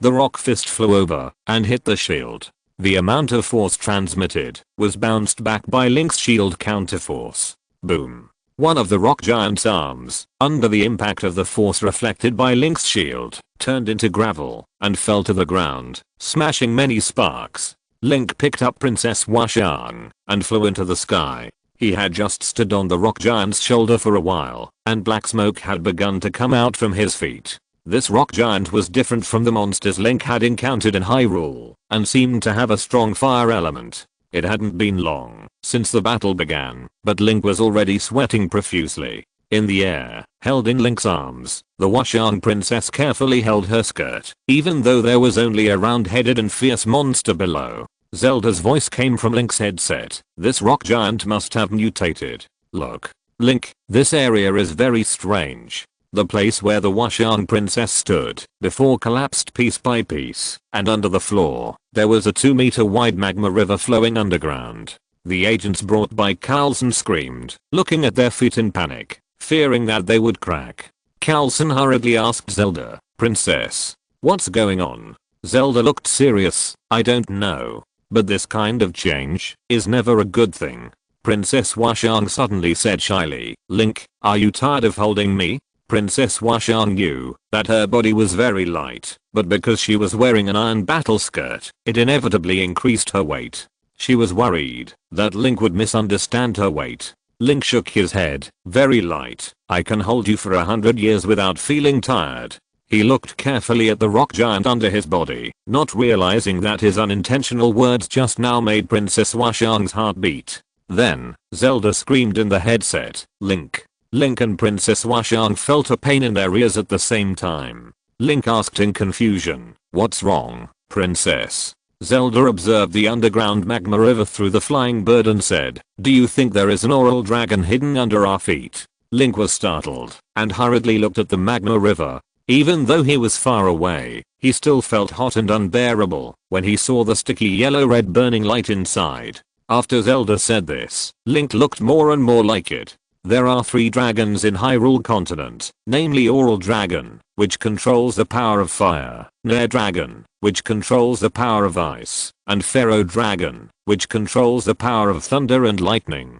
They guard the Fountain of Strength, the Fountain of Wisdom, and the Fountain of Courage respectively, and are the sacred objects of Hyrule continent. Except for the Nair Dragon that Link rescued from Ganon's contamination, the other 2 dragons didn't like Link very much, because Link often went to harass them with a bow and arrow, and ran away after killing them, which annoyed them. Maybe the so-called Magma Dark River is actually the back of the Oral Dragon. While Link was guessing, he heard a gurgling sound like a ghost, and then a whoosh sound, and a burning breath flew from behind. Chapter 149 Collapse, 4th update. If 3 giant dragons also appeared on Earth, it would be a lot of fun. In the modern world, suddenly 3 giant dragons of Chinese style are flying all over the world, with Jasmine style background music, which is enough to drive many people crazy. When Link was daydreaming, Princess Washang saw a wave of movement behind Link. A dwarf in white clothes and a white hat held a flaming staff, aimed at Link's back, and shot a large ball of blazing flames. Princess Washang directly hugged Link's neck, leaned over her body, and a sword energy cut through the sky, colliding with a big fireball in the air. The fireball exploded, and the hot airflow it raised pushed Link forward half a meter. Fire again. Link felt his lips dry up. What the hell is this place? Flame bats, flaming rock giants, and little flame mages. Is this the gathering place of fire monsters on the Hyrule continent? Link quickly slashed through the fire curtain with the Master Sword in hand, but the fire mage suddenly turned around, uttering an echoing gurgling sound, and disappeared, leaving Link with nothing. However, from where the fire mage disappeared, there was a trace like waves in the water, moving towards the lower left 2 meters. When dealing with such a flying and teleporting mage, you only need to shoot him to death with an arrow, but Link was holding the Washang princess, and he couldn't open one hand. So he aimed at the area with waves and directly predicted, and swung out a shining sword energy. But Link underestimated the speed of the Master Sword energy release. The Master Sword energy release speed was fast and labor saving, which made Link, who was used to the hard days of looking for weapons everywhere, uncomfortable. The fire mage, who reappeared, danced, and teased Link. Link sneered, and the frost in front of him condensed into an ice ball. Link raised his foot and kicked it at an extremely fast speed. The fire mage was still dancing when he was hit by the ice ball and fell to the ground with his head raised. This kind of ice ball is like poison to the fire mage, and it will die if it touches it. It exploded into a ball of sparks in the air. Link rushed forward and caught the falling fire staff. Something actually dropped. Link was stunned. In the Marvel world, he rarely saw monsters drop objects. After defeating a centaur, he found a durian. Link still couldn't bear to eat it and put it at home as a decoration. And now he defeated a fire mage and it actually dropped a staff. Link's disgust for the fire mage was swept away at once. He put the fire staff back into the weapon space. Zelda's voice came. Link, it's not good. That flaming rock giant seems a little unhappy and is walking towards us. Princess Washang and Link looked down hurriedly and saw the rock giant, swinging its huge body, walking towards Zelda and Carlson. The bird rushed over and Link put Princess Washang on the bird. He flapped his wings and rushed away with the Master Sword. Behind him came the roar of Darkle, and a force that seemed to burst his body surged from his heart. Under Darkle's huge power, the light on the Exorcist sword became even brighter, as if it was made of the bright white snowfield on a sunny day after the snow. Link rushed forward, and a group of flaming bats appeared from an unknown room and flew over. Link threw 2 bombs directly, detonating the difficult group of bats in advance, revealing a piece of fire. He directly held the sword with both hands, and the indestructible Exorcist sword was inserted into the black ore. In an instant, the cracks filled the entire black ore, and then collapsed into pieces. Link jumped down, and landed on the ground. He used the ice maker to create a lot of cold air, which made Link's hot body cool down a lot. When he was about to check the magma dark river, that seemed to be the back of Orlone, he suddenly heard the voice of Princess Washang and the sound of commotion from the shield agents. Link was wondering, and when he turned around, he saw the huge body of the rock giant disintegrate. Inside was a skeleton-like stone building, in which lay a large group of fire lizard warriors. They seemed to have just woken up, stood up shakily, and saw Link, jumped up all of a sudden, squeaking. They rushed to get weapons, and attacked Link in a mess. There was actually a monster cave nest hidden in the body of the rock giant. In Hyrule, Link had never seen such a strange thing. Similarly, these lizard warriors also knew how to attack with fire. The 3 archers raised their hands and shot several rockets. Link drew a bullet and time stopped. The rocket exploded behind Link. He took out his bow and arrow and shot 3 arrows in succession. Bang, bang, bang. The 3 archers who could shoot rockets were killed. Princess Washang hurriedly let the bird take her down, and she jumped hard, standing on the eye socket of the skeleton fortress, jumped in, turned around, and swept the sword, killing all the lizard warriors inside. Teng teng teng. Princess Washang saw a box deep in the fortress, with the front made into a monster's face. According to Zelda, this is a treasure guarded by these lizard warriors, but Link said that there is usually nothing good inside. Princess Washang was about to go forward to open the treasure box to check. She opened the treasure box, and the light faded, and she saw a beautiful guard bow lying inside. She had heard Link mention this bow and arrow, saying that it was very useful. Link would definitely like it when he saw it, and when Princess Washang was about to pick up the bow and arrow. But then she heard Link shouting, "Come out!" Princess Washang was stunned, and she found that there were cracks under her feet. The weight of this skeleton fortress was too heavy, and the ground broke apart with a click. Link rushed over quickly, hugged Princess Washang, and flew out in a hurry. He saw that the place where Princess Washang was collapsed in a large area, and the huge skeleton fortress was sunken into the magma under the ground, and the 2 eye sockets were spewing out hot magma. It seemed that, because Link killed this scorching rock giant, some mechanism of this area was given to others. Suddenly, the ground began to tremble, and there was a rumbling sound. Link could even hear a hint of dragon roar in the sound of the earthquake. Not only 2 holes, but also large cracks began to appear in other places. It seemed to cover a wide area. Link's heart suddenly sank, and he immediately shouted, "Run! This whole area is going to collapse." Carlson also felt something was wrong, and a crack appeared underground. Even though he had experienced countless strange things, this time he couldn't help but tremble in his heart, and hurriedly shouted to his men, "Run! Link rushed forward quickly, and with his other hand, he grabbed Zelda. He picked up the two princesses, one in each hand. Chapter 150, Magma Sea of Fire, 5th update. In a hurry, Link rescued Zelda first. Now he held one person in each hand. Just when Zelda's toes left the ground suddenly cracked into pieces and fell down. There was roiling magma inside. Coulson and his agents fell down one after another. For a moment, Link didn't know what to do. Link didn't care about other agents. Who knows how many of them are Hydra undercovers. But Coulson is different. Link found a way to save Coulson from Loki, but now he can't escape the fate of death. At this moment, the murmur of the goddess Hylia came from his heart. Complete the trial of the brave. Strengthen the ice maker skill. Link said in his heart, "Thank you, goddess Hylia." He dived down. The enhanced ice maker skill released a large amount of cold air, which quickly gathered under the bodies of several fallen agents like a fairy, forming a large pot-shaped ice block, which trapped several people and Coulson. The ice block immediately exploded when it came into contact with the magma, and a large amount of water vapor rose up, as if it had entered an oil pan. Link asked Princess Washang to take out the Mistitin he was carrying, and quickly threw out Mistitin to tie up a small hole deliberately left in the ice block. On the magma, he dragged the rapidly dissolving ship forward. Link continued to release a large amount of cold air to reinforce the ice block.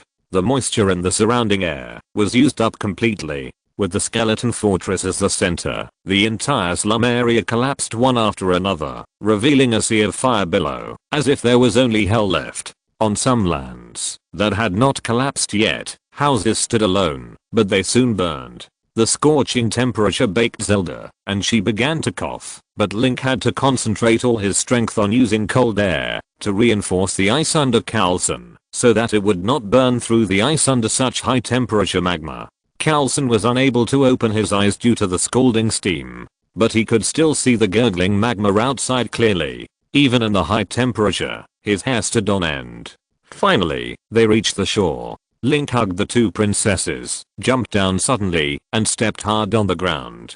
Seeing that the ground was flat and no longer collapsed, he was relieved and put the two princesses down. Then he pulled hard and pulled the ice boat up from the magma surface. Finally, he had some spare power. The two princesses were sweating profusely due to the heat flow. Link quickly sprayed some cold air on the two princesses, causing them to sneeze. Coulson was still in shock. As a man who had swam on the magma by boat, Coulson felt that his life was worth it. Coulson and his men were burned badly by the large amount of water vapor, but since they could survive the lava, they could not care so much. Coulson was panting. He inhaled too much hot water vapor, which made his lungs swollen and his voice hoarse, making it difficult for him to speak. But he had to thank Link as soon as possible. "Link, you are my savior. I will repay you." Link was also exhausted. He fought in a mess this time. The monsters in Hyrule have changed a lot when they came here. Just the fact that there is a skeleton fortress hidden in the rock giant made Link stunned. Not to mention the lava fire scene that looks like hell. Darkle will definitely think he has returned to his hometown when he sees it. They hurried away, looking at the sea of fire from a distance. The sky is distorted. The residents around were in chaos, standing far away to take pictures, and some brave people endured the high temperature to watch. As expected of the people of New York, if it were people from other places, they would have been scared out of their wits, causing panic in the whole city. But now these people are more like watching the fun, with a little numbness and boredom of the disaster. Coulson took out his military waterproof mobile phone with his severely burned hands, like taking out a roasted sweet potato, and reported the news to his superiors. Some people have begun to notice Link and his friends. Their long ears are too eye-catching. A fat immigrant woman heard some chaotic noises today. Before she understood what was going on, she was rudely driven out of her home by several men in black, and the area was isolated. She heard from people that some wanted criminals were found, and they would be allowed to go home soon. As a result, not long after, the small shabby apartment that was originally hers suddenly turned into a big pit full of magma. Thinking that she would have to sleep on the street tonight, she could not help but get angry. Seeing Link, whom she often saw on TV. She rushed over in anger and cursed in a sharp voice, "You bunch of deformed people with long ears, wherever you go, there will be trouble. You bunch of monsters, get out of here." Link looked at the fat woman and said nothing. He just silently wiped the moisture from his hair. But his whole body was still wet and uncomfortable, so Link simply froze the moisture on his clothes and hair into ice, and then shook his body and turned into small ice particles and fell. This strange move caused panic among the onlookers, and they were also driven by the fat woman's emotions, and began to loudly accuse Link. "Monster, get out. New York doesn't need you. Why don't the police arrest them and monitor them?" Frequent disasters have made people disgusted, and some have already associated Tony, Link and others with disasters. Natasha once said to Link, "You have to understand that sometimes, the people you protect, are also your enemies to some extent." But even if Link remained calm, Princess Washang and Zelda became angry. Link frequently fought in New York, and the city was the most grateful to him. Zelda could not tolerate her warriors being so ungrateful. Princess Washang was more direct. She held the sword in her hand and planned to use force to shut up these guys. At this time, a gunshot was heard. Coulson roared, "Show some respect." The crowd suddenly quieted down. Link looked over in surprise. Coulson had a mild temper and Link had never seen him get angry. But now Coulson's hair was disheveled, his face was red, and there were some blisters from the burn. His eyes were as turbid red as if they had lime in them. He held the gun in his hand and pointed it at the sky. He looked really scary, and even Princess Washang was scared.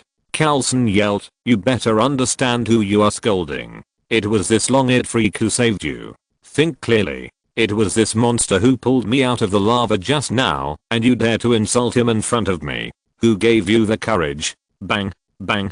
Coulson fired 2 shots into the sky in succession. "I'll give you 1 second. Get out." Everyone dispersed. Coulson himself didn't expect to get so angry. He smiled bitterly and said, "My image is ruined." End of this chapter. Thank you very much for reaching the end. Don't forget to like. Looking for more exclusive content and immediate access? Subscribe to our Patreon.